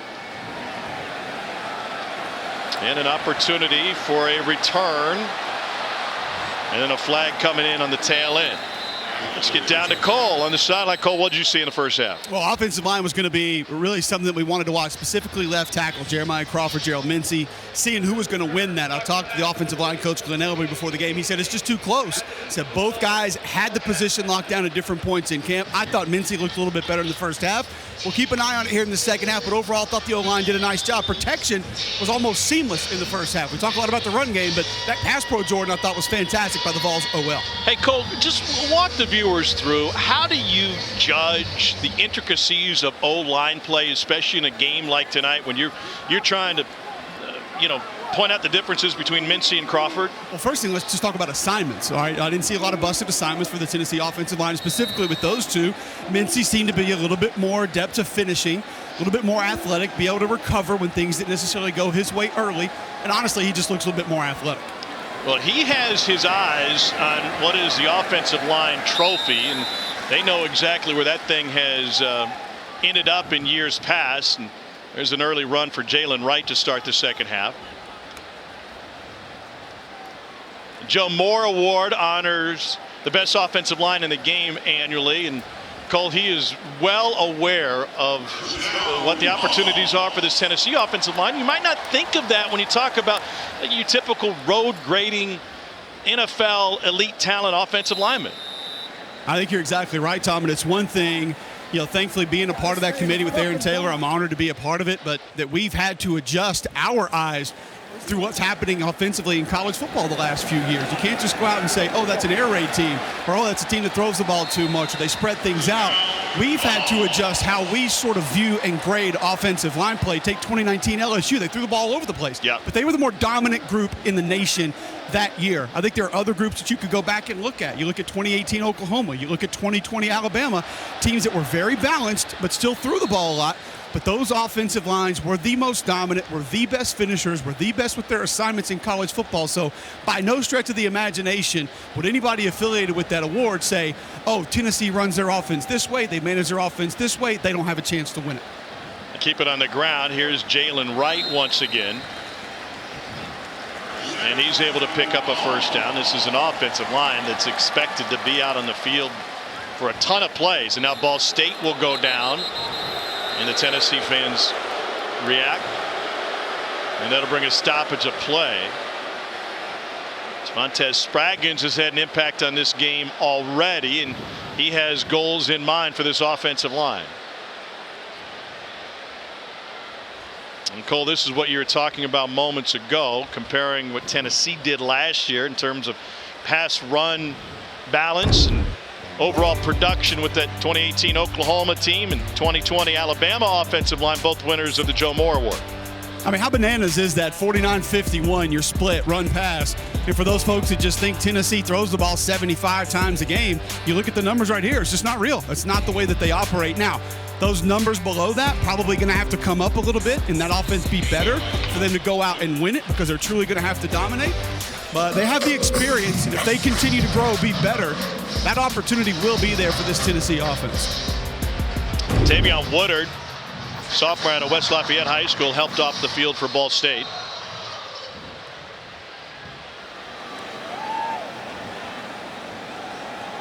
Jacob Warren motions out.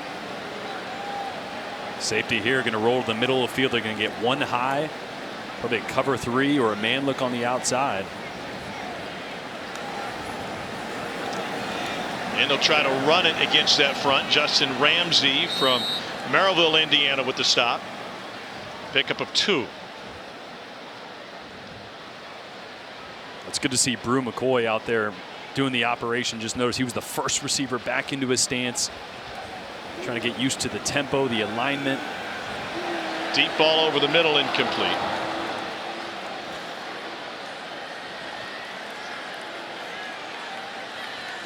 We mentioned the mechanics, right? Early on, keeping his feet underneath him. Watch the stride here. You want to keep your feet. That punch foot is barely even stepping. Watch how wide he gets there. That front foot goes about 6 inches forward a little bit. Anytime you get a little too wide, that's when that ball starts sailing on you a little bit. Which one's the punch foot? Front foot. It's more of a replace. It used to be you want to stride with it. Now it's more of just a replace. Let your hips rotate through. 3rd and 8, and Hooker's going to be taken down just past midfield. Oh, and we got an extra shove, and that will draw a flag. Darnell Wright went down like a Jenga tower. It's a nice sell, but I'm not sure anybody's buying it. After the play, personal foul, defense, number 36, 15-yard penalty, automatic first down. Tell you what, the refs bought it. Yeah.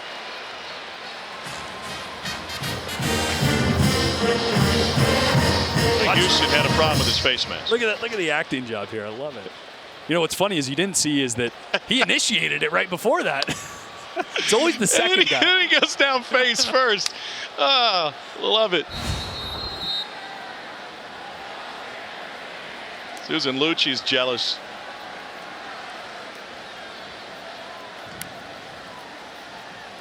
On 1st and 10, they will run it, and it's a huge hole up the middle into the 5 and all the way down to the goal line. Jalen Wright with a 34-yard run. And they are knocking on the door. Ball at the 3. Wright again. And Wright carries it into the end zone. Thought Hooker was going to be a touchdown vulture again, but he lets Jalen Wright take it the rest of the way.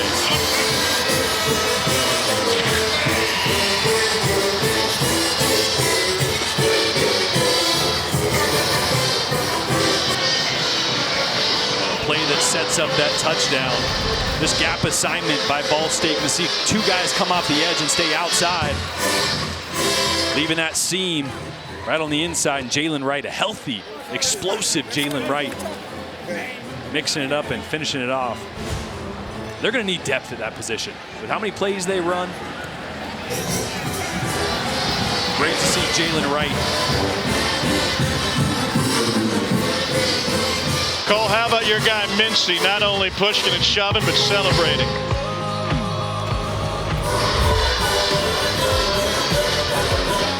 Not quite a limp. Young fellas. Love to see the big man go and get after the kids. Sign the shoe! Sign the shoe!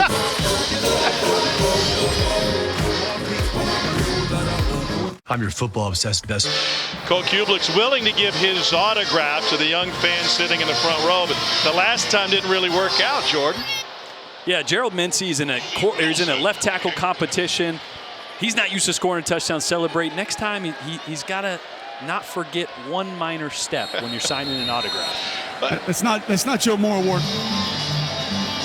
No, we got to be a better caliber of that if we want to win a national award. Mincy's the only one to make a Sharpie dull. How do we even get the idea to let a player sign our shoe? I just popped into my head. Did you know that he didn't have the cap off the pin? What'd you say? He didn't have the cap off the pin. I know. You got to take the cap off before you give him the marker. I thought it was off. I gave it to one of my friends. I thought that. How many autographs do you have on your shoe tonight? Who was it? Trey Flowers. Good. I mean, you got it. I got none. Let's get some more. You guys want me to sign your shoe? Yes. Let's go. I'll even take the cap off to sign it. Let's get it. Let's get it. Come on. Hate to break it to you, kids. We're about to rip some autographs here. There we go. Not going to want to resell that one on eBay. There it is. Give me that Nike.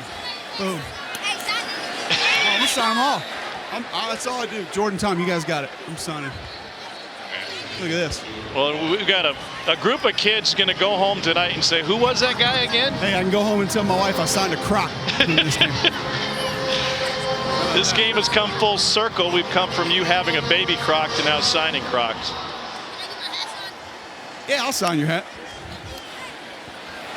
Ball State lets it go after pressure and they pick up a first down. Here's what happened with the cap situation. It's really a fumbled exchange here, right? You see the exchange. The problem is the cap is not off the pen, and Gerald Mincy, hey, it's his first big game here in Neyland Stadium. You got to know if you're going to sign an autograph, you got to pop that cap off. Like he's signing it. Well, no, nothing's going on that shoe. You know, it's first week for everybody. He's going to watch the film of that. He's going to correct his mistakes. He's going to make sure. He's going to get his pin cap reps in the gym. He's going to be better. This one's going to be good. Watch this one. Oh, widen it out a little bit. You're just ruining that kid's shirt. Frame that one. What do you? Kids, it's not Brian Urlacher. I promise, it is not Brian Urlacher. All right, who's pinned? There you go. Good job, guys. Cole, when's the last time you signed that many autographs? The last time I had to have carpal tunnel surgery. Never in my life have I signed that many autographs. Not even at Fan Day at Auburn. They didn't know who I was. Well, hey, you're a hero at Neyland Stadium. Let's go. 3rd and 1 for Ball State, trailing by 45. Steele, with that extra effort and drive, picks up the first down. Had a touchdown in 6 different games last year, one of only 4 true freshmen in the country to do that. Running this offense, coordinated by Kevin Lynch, who's part of the 2nd youngest pairing in the FBS at the coordinator position.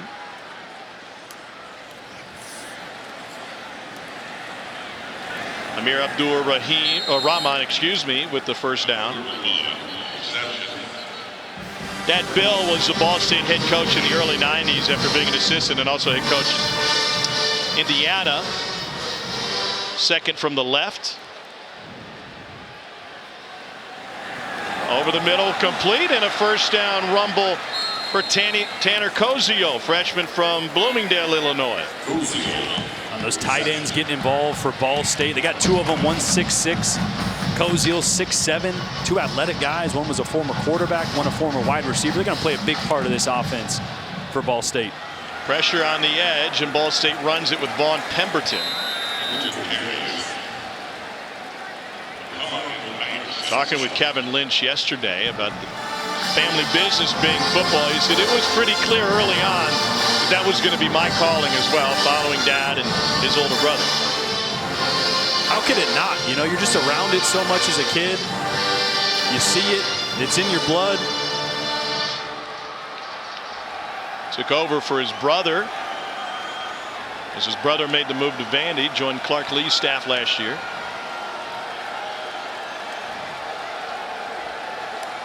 Pressure from the edge again. Sidearm out. He finds Steele, and Steele gets pinballed down to the 3. How about the delivery from Paddock? Oh, Patrick Mahomes-esque. Watch the arm angle here. That's nearly submarine. Really the only way he could have delivered that ball, though. 3rd and goal for Ball State.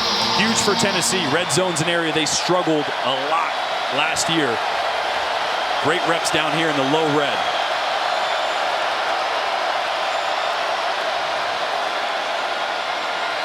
Touchdown, Ball State, delivered on time to Tanner Kozio.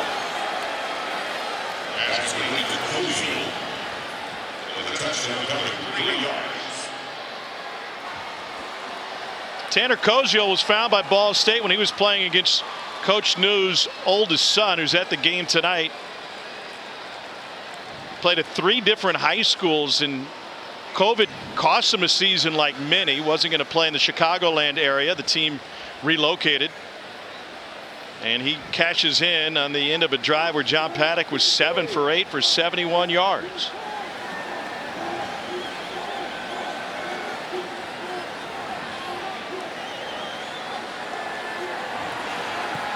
Von Guten with the point after. And Ball State gets a touchdown on the board.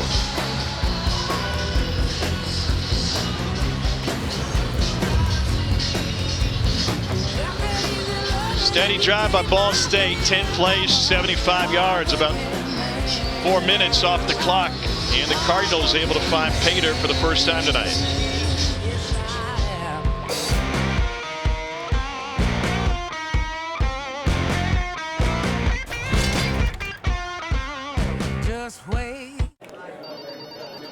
Hendon Hooker's night is done. 18 of 25, 222 with 2 touchdowns by air and 2 on the land. Yeah, dusting off a little rust. He did it with his arm, did it with his legs. Did everything you wanted to see. He was efficient, made quick decisions. was safe running the football, smart running the football. Now it's Joe Milton time. Now we get to see, there's no quarterback competition, don't worry. But there might not be a more talented backup quarterback in the entire country than the guy that backs up Hendon Hooker. This is the beginning of Hooker's final season in Knoxville. Milton, the Michigan's transfer, will still have another year remaining. Ball State was offsides on their kickoff.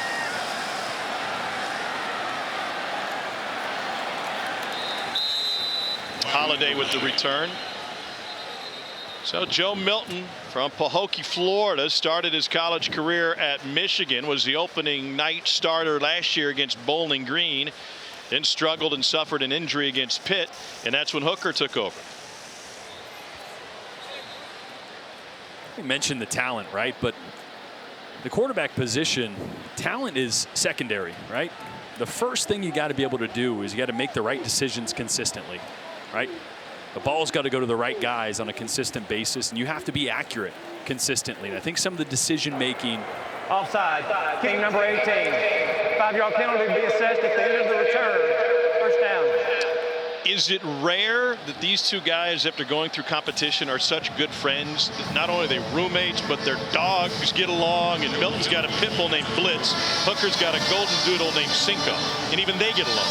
That's crazy. I mean, especially because both these guys transferred in to be the starting quarterback at Tennessee. It's not like one was here and never really got his chance. And no, they both thought they came here to be the starter and to have a friendship flourish and work as well as it does is pretty special. Here's what Hooker said when asked about Milton. Joe can really be the best football player in the nation. That is as good a encapsulation of what he has from a physical standpoint as you'll see. And I know it sounds crazy, right? He's a backup quarterback. That can't be true. I mean, go ahead. He's 6'5", 245. And what did he do when you saw him come on the field tonight? He did multiple backflips, like the kind you see on TikTok where it's like, oh, he barely landed. It's like he's floating. It's like unbelievable. He's a huge human being, and he's doing backflips, and then all of a sudden he skips. He's rolling out, throws way off balance, 50 yards downfield. I mean, again, I'm going to say it. There might not be a more talented, physically gifted quarterback in the entire country. It's come down to decision making and accuracy at times. So when the lights come on, can you be the guy that you are in practice? Yeah. And that's really what this Tennessee staff wants to see. Can he be the future when Hendon Hooker moves on? Or if by chance, and hopefully they don't, but they need him to step in at some point this year. It's wild because it sounds like you're describing another quarterback in their division. I know. Well, Jim Harbaugh recruited him out of Florida. He was the number 6 pro-style quarterback. Josh Heupel was trying to recruit him to UCF at the same time. He'll keep it on the ground with Dylan Sampson, the freshman. And Heupel would text him after every single one of his games and say, hey, I saw what you did. Now, can you do that in my offense? And movement up front.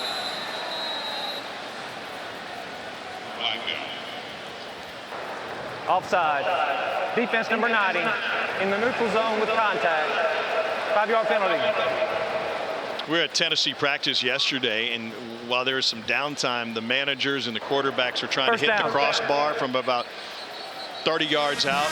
And typically, as many of them did, they're lobbing the ball towards the crossbar. Milton just puts it in his rifle and sends a laser line drive off the middle of the crossbar. It's Sampson again, a Baton Rouge native. Got great speed. He's a 4-star recruit. Broke Eddie Lacy's school record for career rushing yards at Dutchtown High School. Milton to throw for the first time.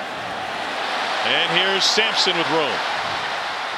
Stays in bounds, picks up a few more. Sampson's going to get to play some football this year. Talking to Josh Heupel about him, he said, I don't know if I've ever been around a freshman that has picked up an offense as quickly as Sampson did. He was truly impressed with how much he could digest information, then immediately go execute.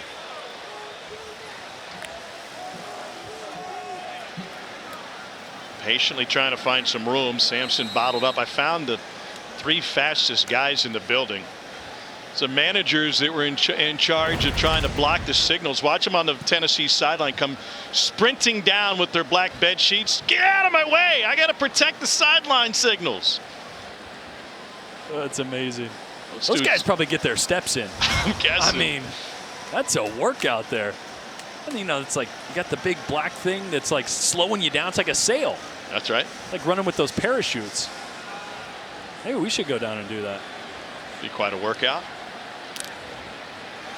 Great article in The Athletic last week talking about the ability to steal signs in college football. It's so much more prevalent than the NFL, where they have the microphone in the quarterback's helmet. Here's Milton changing direction.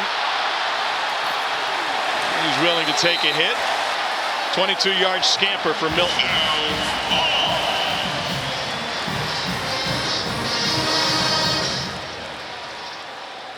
When you played, did you have somebody who helped you out with defensive signs? Or did you pick them up?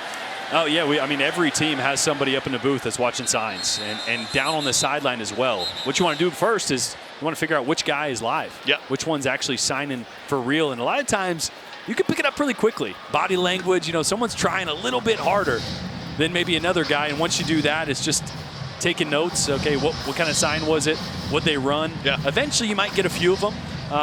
But, yeah, every team's got a dedicated few guys that are looking at signs every game. It's part of it. Does it help you as a quarterback? It Were you in a position where you could use it? Absolutely. If you can get a little look to the sideline and say, hey, it's going to be cover 3 here. They're going cover 3. That's huge. Anytime you can know what the other team's going to do before they do it, take any advantage you can get. Milton delivers the strike. It's Squirrel White, freshman from Birmingham, with the catch. 4-star recruit, one of the top players in Alabama. Georgia was hard after Squirrel White, but Tennessee kept his commitment. Here's Sampson. Well, he's going to be a fun kid to watch.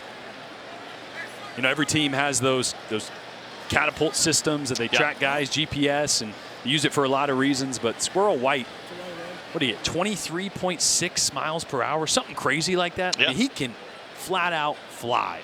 Once he picks up this system, he's going to be a weapon. And I think as the year goes on, his usage will increase, and he's going to be a dangerous weapon for this offense. I don't know if he would have been a good fit at Georgia, because remember they had Ben Cleveland, and he loved squirrel soup. Ooh, yeah. Not good. Yeah. He also ran a 19 on the GPS at 3:30. Get out of here. It's a big boy. Is he going downhill? Here's Sampson again. Sampson 5'11", 190, and growing up in Louisiana, grew up a big Saints and Reggie Bush fan, tries to model his game after that. You break Eddie Lacy's records, not just for a career, but also single game records. You're doing things pretty well down at Dutchtown High School. What kind of numbers were those? 287 yards in a single game and 4,927 in his career. Jeez. Milton, end zone. Just a little too fast, a little too hard. So these are the moments, right? These are the teaching moments. We talked about the physical tools. It's great that you can throw a 100-mile-an-hour fastball, but do you have an off speed that can be accurate? This one, you got to take a little bit off it. You got to tight end. It's a weird angle, right? Tight end is directly on top, directly in line with you, so he's got to turn his body all the way around. It's tougher to adjust to. Got to take a little off that ball. It should have been a touchdown. Going to go for it on 4th down. Vols have converted both 4th down attempts, and they got a jump. There's the flag, free play, and it is caught but out of bounds. Ramel Keaton was able to secure it, but couldn't come down inbounds. Brandon Berger jumped for Ball State. Heads up play there from Parker Baldo. Knew he had him off sides. Go ahead and snap it. Get the free play.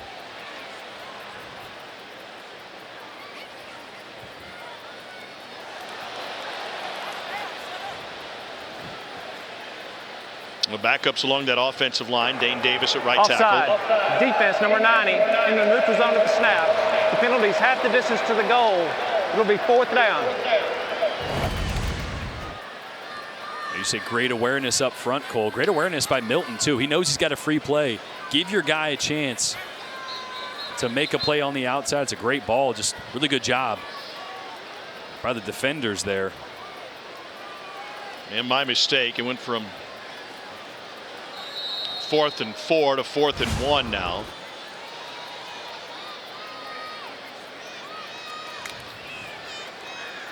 Going jumbo.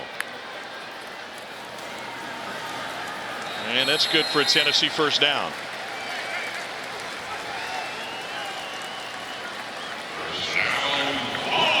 Well, they've loved a little bit of just straight up option here. We saw Hendon Hooker score twice on that. Heard Josh Heupel at halftime mention their ends are coming to crash the party. Right? That means they're screaming around the corner, going for the running back, not paying attention to contain. That's how Tennessee was able to score twice there. Let's see if they dial it up again. Milton ran for a couple of touchdowns last season.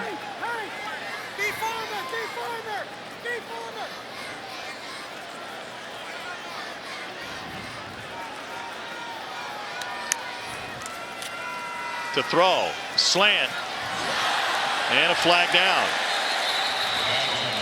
Trying to find Jimmy Holiday. Red Potts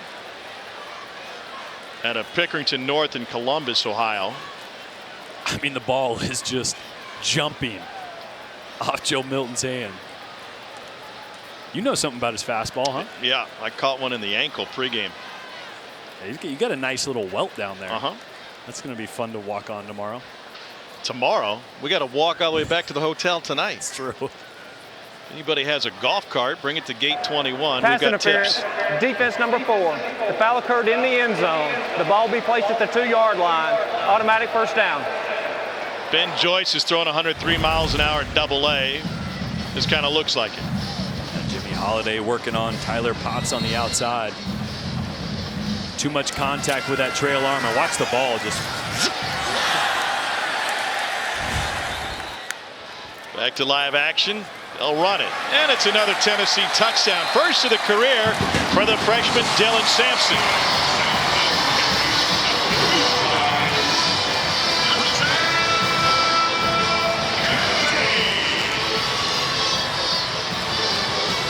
Sampson's senior year at Dutchtown High School, he averaged 9.3 yards per carry.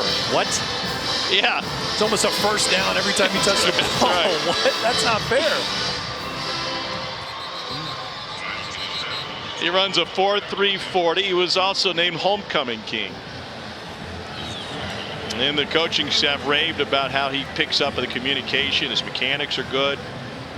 And talking with Josh Heupel, it's so rare for a freshman to be at that stage this early. Especially in this offense, right? It's one thing to hear a play call, and it takes you a while to get to know exactly where you're supposed to be, why you're supposed to be lined up, what your responsibility is. After the touchdown, unsportsmanlike conduct. Number 20, Tennessee, his first of the game. That 15-yard penalty will be enforced on the kickoff. Cole, are they going to go sign shoes after the point after? I haven't seen anybody run over this way, but I'm standing right by my guys. I'll try to direct traffic towards them. I don't think that's something a second-string offensive line would do. I think it's something they absolutely should do. You're not going to get many opportunities. You might as well do it now.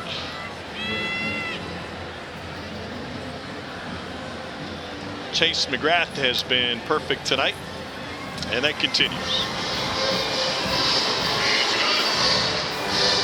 Preseason, the coaches talk about Dylan Sampson, said he's going to have some sexy runs. Anything that ends in 6 looks pretty good. You get a touchdown, and you get a touchdown, and Tennessee rolling.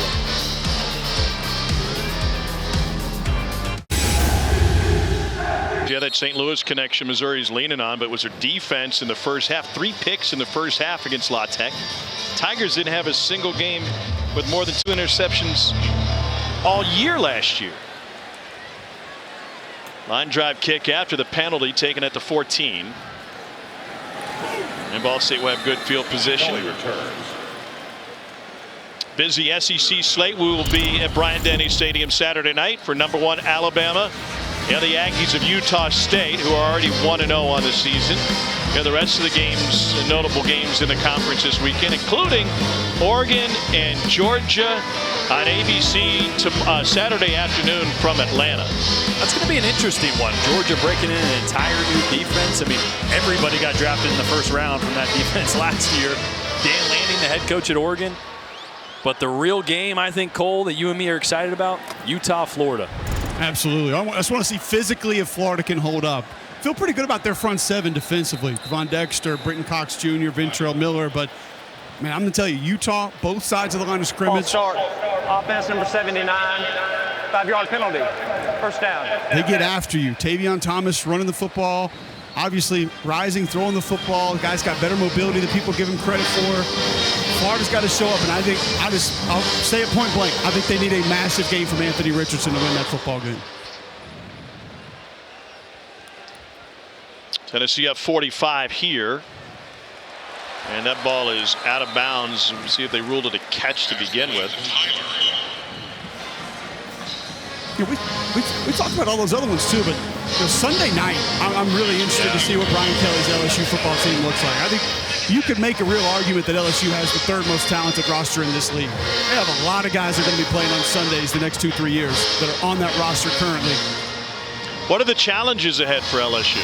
Offensive line, first and foremost, probably starting a true freshman at left tackle, transfer from FIU at one guard, might be starting a guard from East Tennessee State at another spot. Is it going to be Jaden Daniels? I think it will be. You got a good receiving core. Have no idea what the run game is going to look like. You got Noah Cain, Penn State transfers in there. That's complete to Ja'Shawn Jackson for a Ball State first down. But they'll have a massive advantage up front on defense. Olajari, Ali Gay, Mason Smith. At Florida State offensive line, I'm not convinced because you push Duquesne around with the kid with his pants pulled up to his belly button that all of a sudden your offensive line's just good again. I'm sorry, I'm not there on it just yet. You're hating on the kid. Quasi Garland, junior from Conyers, Georgia, is the injured Tennessee player.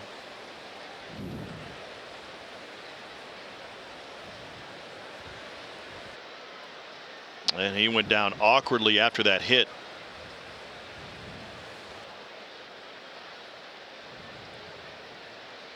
He's trying to get grips in both of his hands. And looks like a stinger, right? Anytime you kind of dip that shoulder and take a hit, force right there. I've had that happen before. It's almost like when you hit your funny bone, except for that entire side of your body feels like that. So everything just kind of feels like it doesn't work for a second, and then starts to come back. Not fun, though.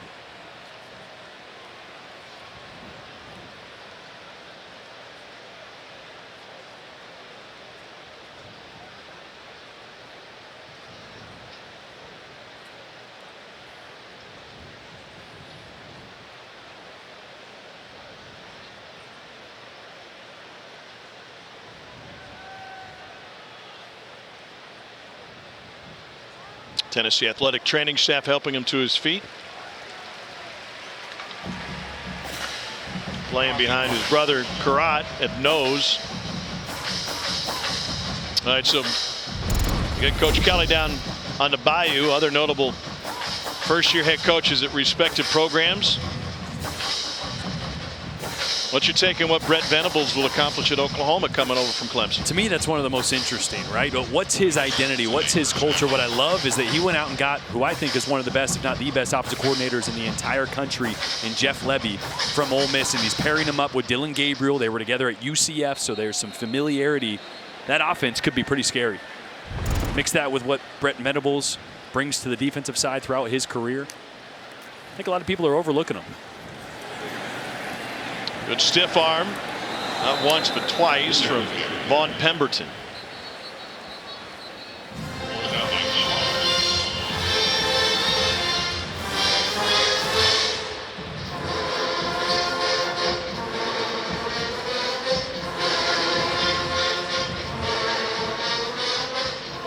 So it's been a near perfect night for Tennessee, right? In most aspects. The one thing that I need to see a sack.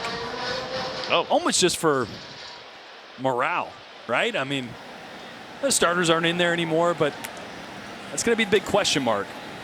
How this defensive front comes together, how dangerous, how destructive can they be off the edge? They're going to have to be when it comes to SEC play. And they made Paddock move a little bit, but never really hit home. What does that mean going forward for him? He's got to figure out what you need to do to generate a pass rush with 4, right? Yeah. Sometimes you can't just line up and let guys try to win one-on-one. You got to start using more games, moving guys like Byron Young around, not just putting him in one spot the entire time, moving Tyler Barron around, trying to figure out how to generate and where you can generate pressure from. 34 sacks last year. They brought pressure there, and it's almost picked. I don't know if Warren Burrell had eyes on the ball. Tennessee defense has taken away 2 of Paddock's passes tonight. Dejon Terry brought the pressure. A little pressure up the middle that time.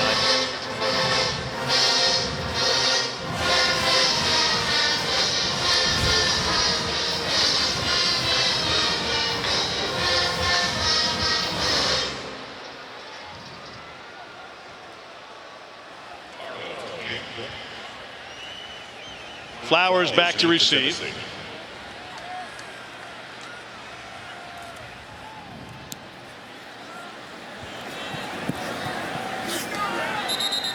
And that is a 41-yard punt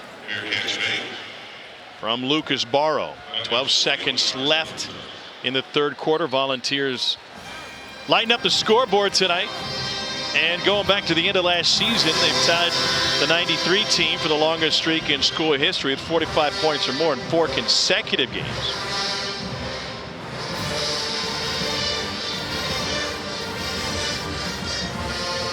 Well, Vandy will hold on to the #1 offense in the SEC at least for another drive or 2. Wow. Putting up, what, 63 in Hawaii? Hey, it's not often we get to say that. Come on, don't take that from me. Peacock it all you can. In all honesty, it was an impressive win for Vandy week 0. Tennessee going back to the ground game and a flag at the end of the play off the run by Sampson. Cole, you see anything out of Mincy or Crawford that gives you a little more clarity about what that left tackle spot going to look like? Offense number 89. Half the distance to the goal. First down. I just see a little bit more athleticism and a little more power from Gerald Mincy, and that's what Josh Heupel told us. He said that there's just a little bit more finish. Feels like he's a little bit more capable. Now, Crawford's done some nice things as well. I haven't seen him bust any assignments. He's been nice in pass pro, but Mincy just looks like a little bit of a different creature out there. He moves a little bit better, can get north and south a little bit faster. Obviously got a little bit bigger wingspan. I just feel like he's a guy that offers you a little bit higher ceiling with this left tackle competition for Tennessee. Well, we've learned a lot so far tonight through 3 quarters, not just about this Tennessee football team, but Cole giving us a lesson on how to ruin a piece of retail clothing in just 2 easy steps. Give Cole Cubelic a Sharpie, and that shirt is now trash.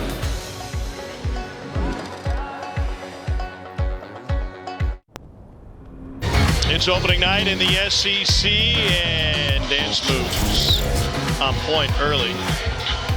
Those glow sticks, or yeah, this partying. It was like you at my wedding. Yes. Throwing inhibition to the wind.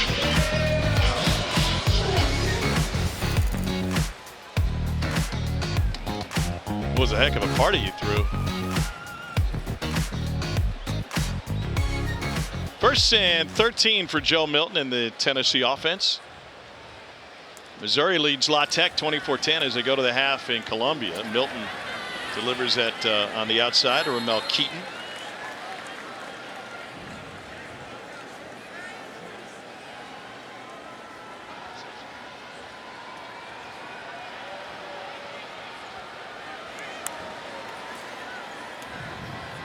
Milton again to Keaton.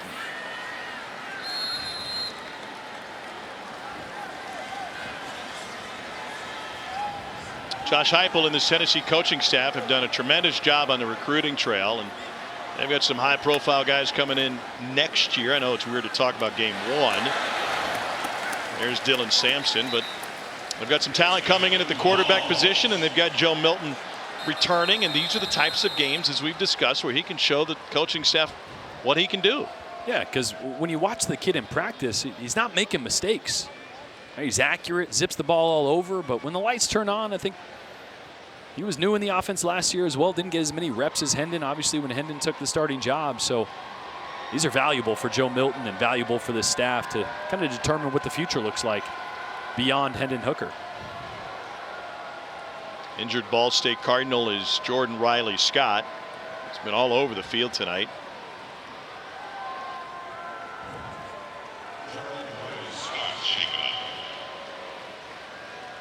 And he'll be helped back to the Ball State sideline.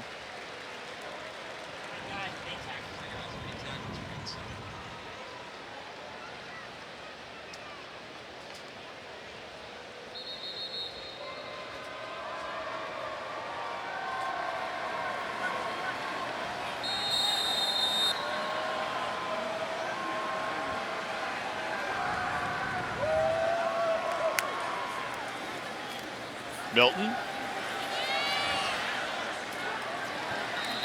able to find Jimmy Holiday, and that'll bring up second down. By the way, we're a little rusty, our first game, but I think that the help we get in the booth, Ray Campbell on stats and Chris Capo's spotting have been nearly perfect. Oh, yeah. Just kidding, Cap. Greg, even though you didn't come to dinner last night, I forgive you. Yep. 3rd and short for Tennessee. Milton fires, throws on 3rd and 1, and they pick up the first down. Keaton gets shoved down after the pickup. Senior from Marietta. So that fastball to the outside. I mean, on these perimeter throws, how quickly can you get it in the hands of the receiver so he has time to make a move, make somebody miss, and Keaton does just that. Oh, wow! Here he goes, Jimmy Holiday celebrating early. 53-yard catch and run. A happy Milton, and in September, happy holidays.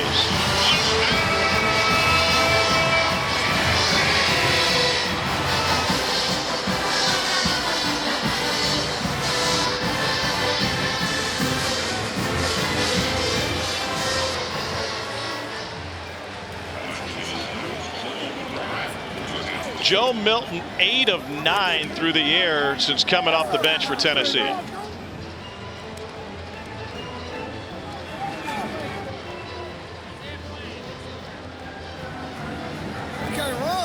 It was a 93-yard drive engineered by Milton, converted a 3rd and 1 with a pass and then threw for a touchdown. Yeah, and the little things, right? This is an unprotected dig. What do I mean by that? Nobody holding the safety to the field side, but Milton does a really good job of identifying body language. Here's what I mean right here. You're going to get a dig route right here. This safety doesn't have anybody running with him, but he turns his shoulders and runs that way, and that's when Milton sees the body language and realizes I can hit that comeback right underneath. Again, nobody holding that safety, but Milton does a great job of identifying he's running away, I can throw it right underneath. Those are the things this staff needs to see out of the uber-talented Joe Milton.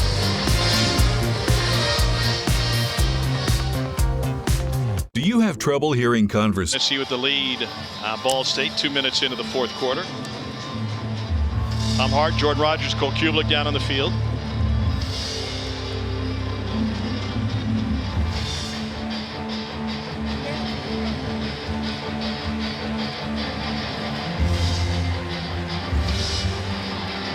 Toby Wilson now taking over kicking duties for Tennessee.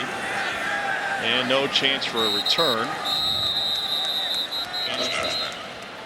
Ball State gets Western Michigan next. A couple of days to recover from this one. Same day Tennessee will go to Pittsburgh. Cardinals out of the MAC, based in Muncie, Indiana. Mike Newt played there and now coaches there. They were founded in 1918. All right, here's the tie-in with Tennessee. The famous line from Rocky Top, written in 1967, is they get their corn from a jar. So you think mason jar, right? You ever drink out of a mason jar? I have. Indeed. Any red-blooded American has.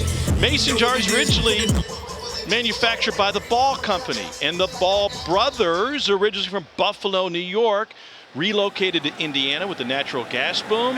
They founded Ball State University. Wow. Named after the jar company. That is the kind of information that you get in a 59-7 game. How long did it take you to do that? Well, okay, true story. I went to visit Bob Kessling in the Vol radio booth, and he goes, what are you going to do in the second half? I said, Bob, I have no idea. He goes, here's a card. I found some information on Ball State. So take the info any place you can get it. Wow. We were talking about touchdown thieves earlier. Yeah.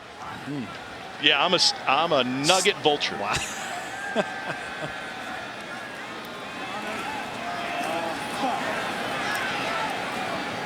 Nice run by Rico Barfield. Cole, what did your investigations turn up?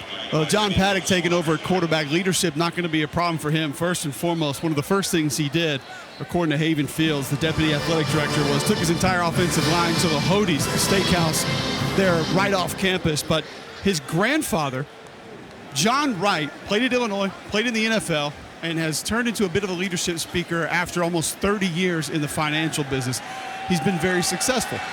He's been a part of the NFL Rookie Symposium where he's gone to speak to the NFL rookies. Then he got together and kind of formed his own situation where he brings people in, has leadership meetings, kind of leadership symposiums on his 80-acre farm just outside of Champaign. Well, Coach Mike News said, we got this leadership grandfather of one of our players. I'd like you to speak to our team. So team goes out to the farm. They let John Wright speak to him. And the one thing that I heard about this, now this is from Haven Fields, deputy athletic director, my former teammate at Auburn, same signing class. He said, Cole, you got to ask him about the $1 million cash that he put on the table during the speech. $1 million? I'm like, Haven, wait, you're telling me this dude put bricks of cash in front of you, $1 million? He goes, Cole, just ask him about it. So he's talking about compounding interest and talking about how you have to gain things in life and earning things in life. They're not just given to you for free, but if you build things up over time, obviously it's how you create wealth, how you create good things for yourself over time. Players, the guys who I talked to said it was unbelievable, and it immediately caught their attention, and that's one of the reasons that John said he did it. Now, what they didn't know is the bricks that were wrapped in saran wrap with a $100 bill on the top and a $100 bill on the bottom just had paper in between. So it wasn't exactly $1 million cash that he had on the table. And I asked Mike New about it. I said, did you think it was $1 million cash on the table? He said, absolutely, I did at first. He said, but honestly, I was too distracted by the sword that he brought out. And I thought that was the coolest thing I've ever seen. So I had to go back and ask John Wright again. I said, you didn't mention the sword. What was that? He said, well, that's a pretty cool little deal I got. It was a Russell Crowe's sword and gladiator. I figured I'd break that out and show it to the guys also. That's General Maximus, Russell Crowe's sword. I am indeed entertained. If you're curious, I did a little bit more digging on Russell Crowe's sword. The last time it was sold, it went for 4,000 pounds. That's it? That's it. I would have bought that. It's almost what Jordan paid for my jersey. Yeah, I tried to. That's pretty cool, though. If I just had, you know what kind of money, I'd buy stuff like that, too. If you had sword kind of money. I'd be like Nicolas Cage, like buying a T-Rex Timeout, skull. Tennessee, the first of the half. That guy. There's a national treasure for you.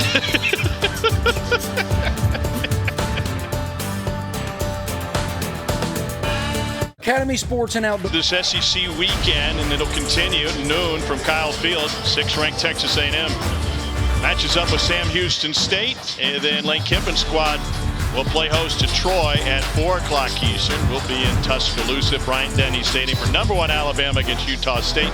Also, same time slot, Georgia State, South Carolina, and a bevy of games coming your way 7 o'clock Eastern. Let's take a look at the 1996 Auburn football team. I swear this will make sense in just a minute. Where's Cole? There he is, and there's Haven Fields next to him. Fields is in the radio booth with Ball State and Mick Tidrow calling the game here. And Cole, there may have been some confusion with your former teammate's role going into the broadcast today for the Ball State Gamebridge Radio Network. Yeah, 54 Haven Fields, deputy athletic director for Ball State, one of the best humans you'll ever meet. We were in the same signing class at Auburn. By the way, 55 was in that team photo as well. You'll see him after the game on SEC Network. I'm talking to Haven leading into the game. I said, hey, am I going to see you on the field before the game? We're going to be able to catch up. He said, I don't know, man. I'm supposed to help out. I'll be in the radio booth. We got a new guy doing radio, and I told him I'd help him out, and I'd just be up there with him. You see Haven on your screen there. I said, well, that's cool. Like, what are you going to be doing up there? it's X's and O's, talking a little football. You know, they might want me to break down some plays. And I said, you doing color? No. I'm not. No, I'm just going to be there to help. I'm just helping out. I'm just going to help. If they need me, I'll be there. And, yeah, you guys kind of laid it out because you could see down there. And sounds like he's the only other one in there. Well, kind of like years ago when I told Chris Capo we only needed help changing the tire on the way to Vandy. He did all the work. Nick Tidrow looks comfortable, and boy, Haven is carrying his load as well. Maybe we'll cut to them in the fourth.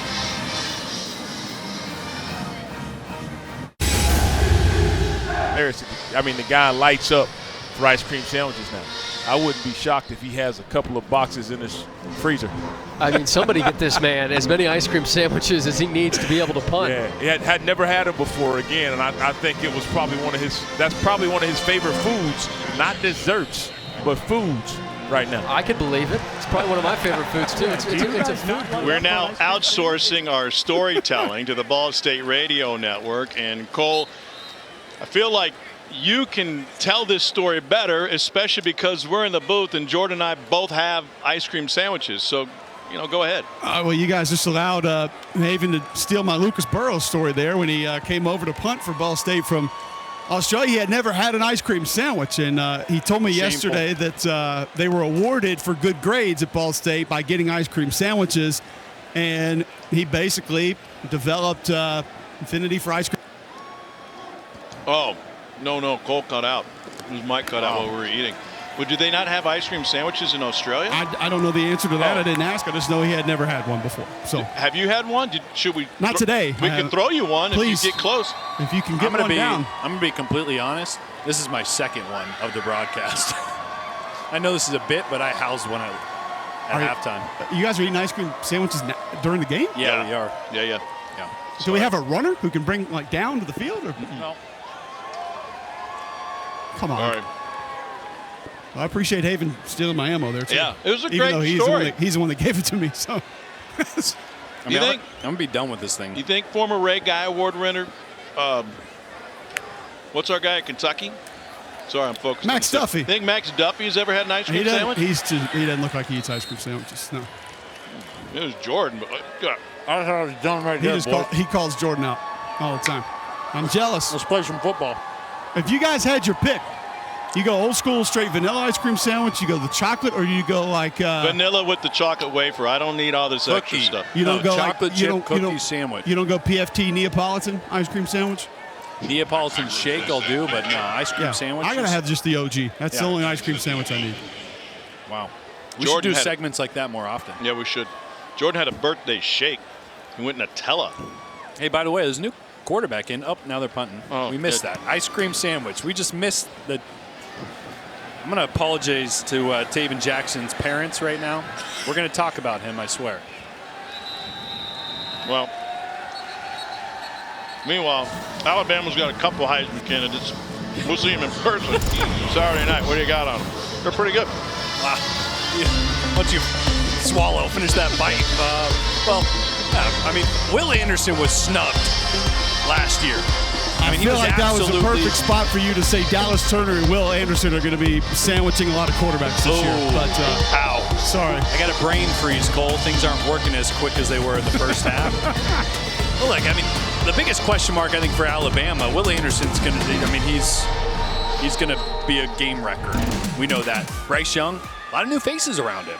Can he put up those same numbers? No doubt he can perform at a Heisman level again, but is he going to have the pieces around him to put up those kind of numbers? Pemberton gets pulled down. Cole, we were at practice last week at Alabama. My takeaway watching Bryce Young is that he just looks so comfortable, like he's in his own skin now. And like this odd to say about a guy who was comfortable enough to win the Heisman last year. Did you see the same? I did. I wish Jordan would have been there because Jordan went to practice with us a few times last year as well and got to see him. But Jay, he's bouncing around. He's tapping guys on the helmet all the time. He's running up and down the field in between plays.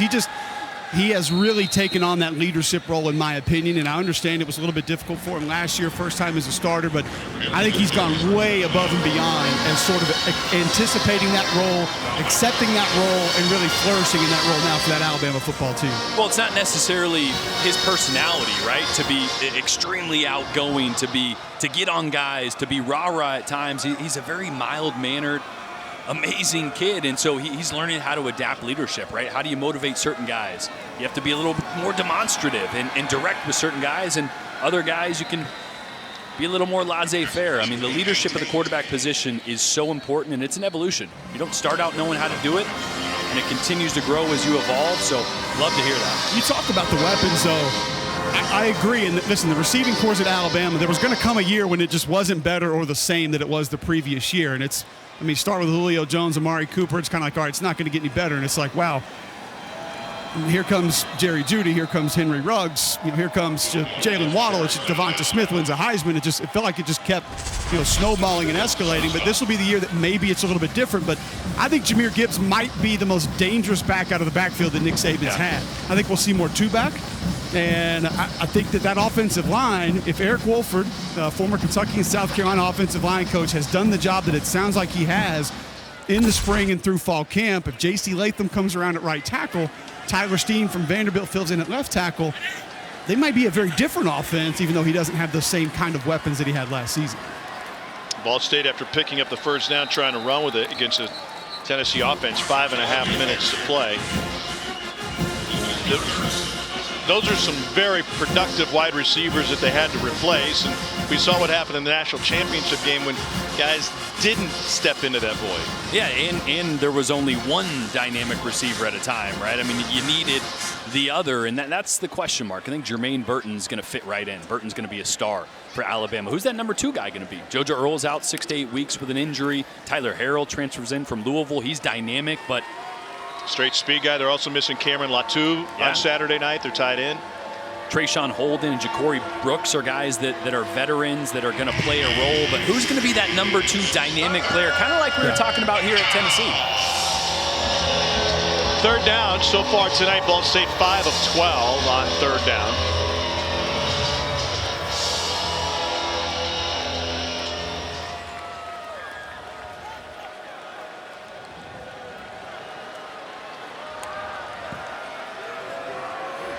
Paddock backpedaling.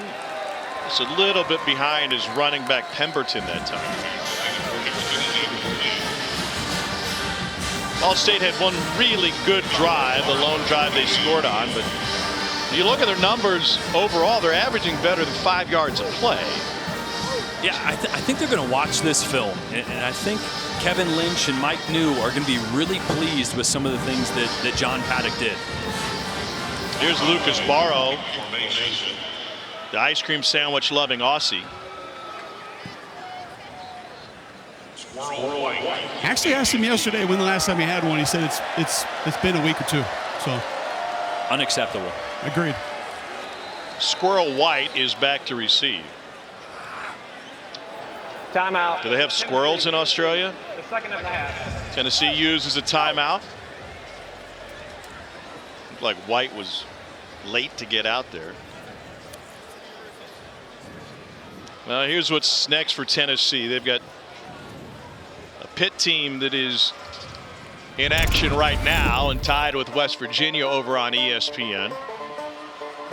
And they'll be on the road at Pittsburgh on the 10th. And what's the big one you're getting ready to circle? Well, I think this is a really big one, but after that first 4 weeks, you got Pitt, at Pitt, and you got Florida. That's a benchmark right there, that Florida game. The East is kind of wide open behind Georgia, right? Who's going to emerge? Who's going to take a step back? Who's going to take a step forward?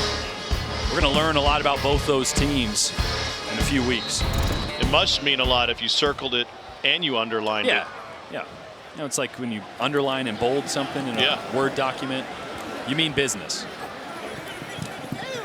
Squirrel White will let that one go out of bounds. We got 4:18 remaining in our evening here in Knoxville, and when we return, put a bow on Cole's night. You got ice cream on your microphone.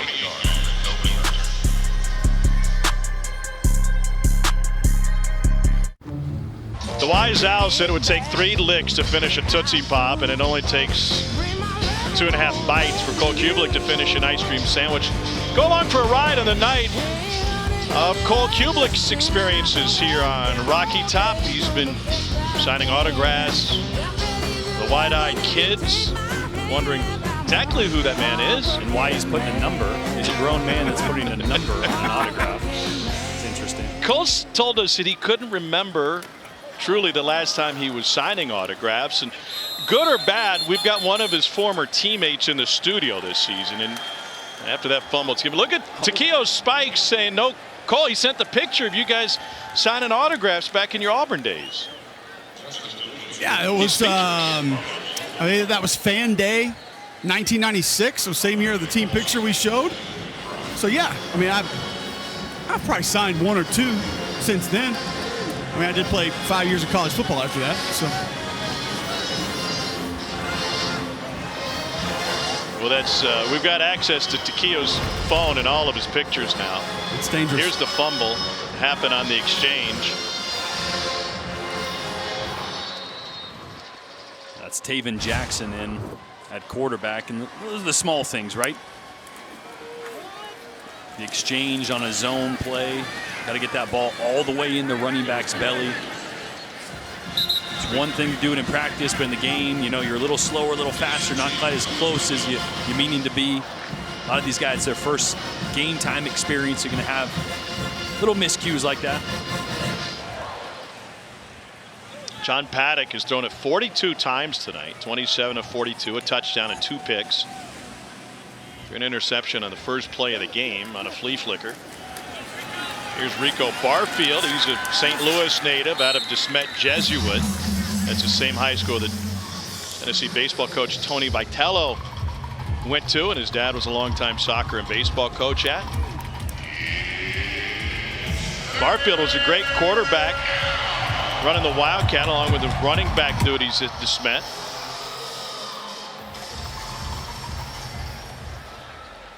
He's the 4th different running back who's seen action tonight. To the end zone and through the hands of Ryan Lazan. Ball State has gone for it on a few 4th downs today, and they're going to take the points, and that will matter to some. They will line up for a chip shot field goal with under 3 minutes to play, and Ben Von Guten transferred in from NAIA Indiana Wesleyan, 2-time NA All-American at Indiana Wesleyan. He was 10 of 12 on field goals last year. This is a 25-yard attempt.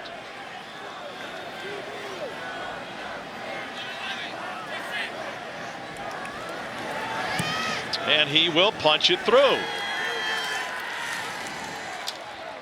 Overly exciting for many people out there. It's 69 points have been scored in this one. Under 3 minutes to go. What's your takeaway on the night for this Tennessee team? I think this offense is firing on all cylinders. I think the big question mark coming in was who was going to be the number 2 receiver.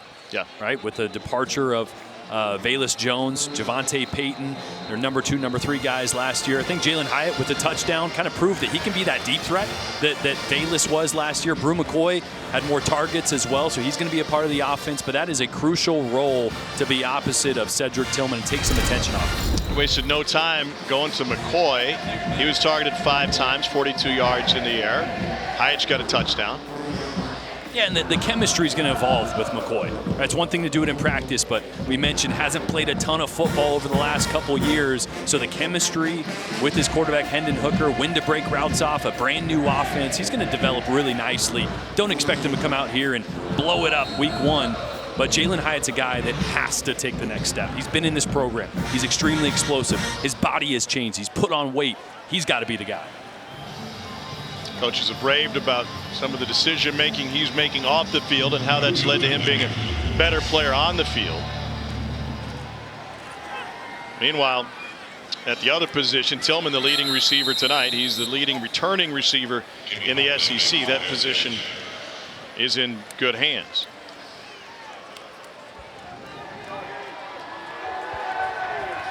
So another opportunity now with Still 2:54 to play. And getting deep into the roster now. And that includes number 0, Grant Firking, a millionaire walk-on who has sold every piece of pine straw that you see on Tennessee's campus has been sold by his company. Gaston Moore takes over quarterback. That's a lot of pine straw. And you were trying to finagle some for your front yard. I'd like an NIL deal for pine straw. He told me during the break supply chain issues are going to keep him from getting it to Atlanta, so he apologized. That is a dang shame. Well, Tennessee will play 4 different quarterbacks tonight. What do you look, if you're Gaston Moore, walk us through what you're looking to accomplish here the last 2.5 minutes. Don't mess up. Right? I mean, when you're a backup quarterback, if you just execute the plays, right? I mean, get the ball to the running back, get the ball to the check down, just execute the plays. You don't have to make any play. Or take a shot. You know, like Rick Barnes puts his walk-ons in at the end of a game, you get a touch. Trust me, if there's a pass play and you know you got man coverage, I mean, you're going to take your shot, but seriously, as a backup, just don't mess up. Right? You want to be able to operate, and that's what coaches are looking for. A guy that can come in and not make any procedural mistakes. Right? You can live with. That is a good play, and he's able to find Jack Jancic. Been in this program for a long time, and Jancic takes it in. And showing some arm strength there. That was a tight window throw. Again, you're okay as a coach with physical mistakes by these guys. It's the mental mistakes that you don't want to see. Great concentration there on the catch as well. Jack Jancic, third-year sophomore. Brock Jancic was in this program, his older brother as well.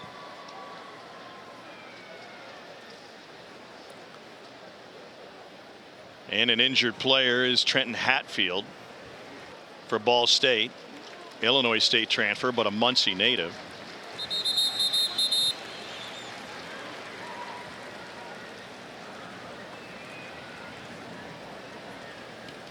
Dude, the Sign Shield guys are still grinding. They're just grinding away.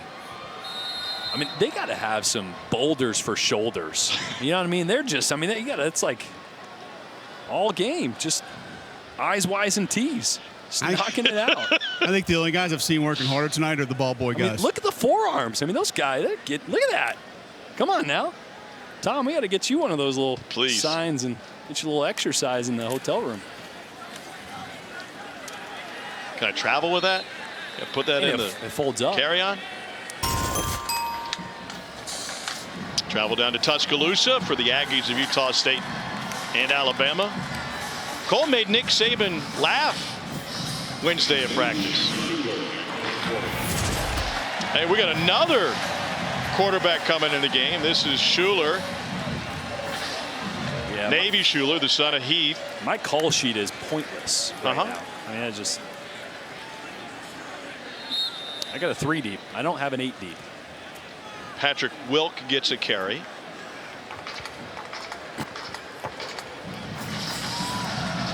Saban was told that Cole may have missed observation. Oh, that one went right past Schuler, and he will get on it, and he's going to take a hit. And that should be it for this game. To close the book on the Saban story, Cole said, I may have missed it. I was down here watching the offensive line, and Saban laughed. He said, man, I've been coaching for how many years? 40 years. I don't ever go down there and watch O-line individuals. What, I want to watch a duck walk? No, I need action. I need motion. That's why they don't sign many autographs, Tom. Boring. Not like this game, though. Well, it looks really impressive on the scoreboard, but you heard Josh Heupel at halftime. He said he wasn't pleased with some of their execution, including his own when it came to clock management. And so I'm curious what we'll have to say in moments to Cole. Hooker looked really good, 18 of 25, and seemed like he made the right decisions. He did, made the right decisions, and more importantly, he just looked comfortable. Comfortable going through his reads, comfortable navigating the pocket. Get you down the field. Colts with Josh Heupel. Coach, I know you emphasized in fall camp you wanted to play more players. Specifically on defense, you got to play a lot of players across the board tonight. What will that do for your program for the rest of the season? Yeah, a lot of young guys, both sides of the ball, in particular on the defense, got an opportunity to go out and play and compete. Actually thought our young guys there, late third, early fourth, did a really nice job defensively. There's a lot of good. There's some things we got to clean up, but excited to get a win and start this way. You're very detail-oriented in your offense, micro details, specifically with the quarterback. We all agreed we thought Hendon Hooker looks a lot more comfortable with his play fakes, getting out of those play fakes, getting the ball out. What did you see from your starting quarterback tonight? Yeah, in control, smart, decisive, in the run game, in the throw game. I thought he was in complete command of everything. One throw over the middle that he missed, but other than that, really accurate with the football. Was there one thing you specifically wanted to learn about your team that you're going to be able to take away from it tonight? The biggest thing to me is just coming out and playing with great effort. If you play harder than your opponent, more times than not, you're going to win. We were able to create some turnovers, take care of the ball for the most part, real sloppy at the end. Thought the end of the first half wasn't clean. End of the ball game wasn't as clean as we want to be. If we're going to be a good football team, you got to be smart in those moments too. Thank you, Coach. Appreciate it. Well, pretty successful game for Tennessee. Their third most points in a season opener since joining the SEC in 1933. We've got more coverage coming your way from Knoxville. 59-10 is the final. Let's get you back to the studio. Dari and the gang. Okay. To the studio, we're going to get it right back out to Knoxville in just a minute because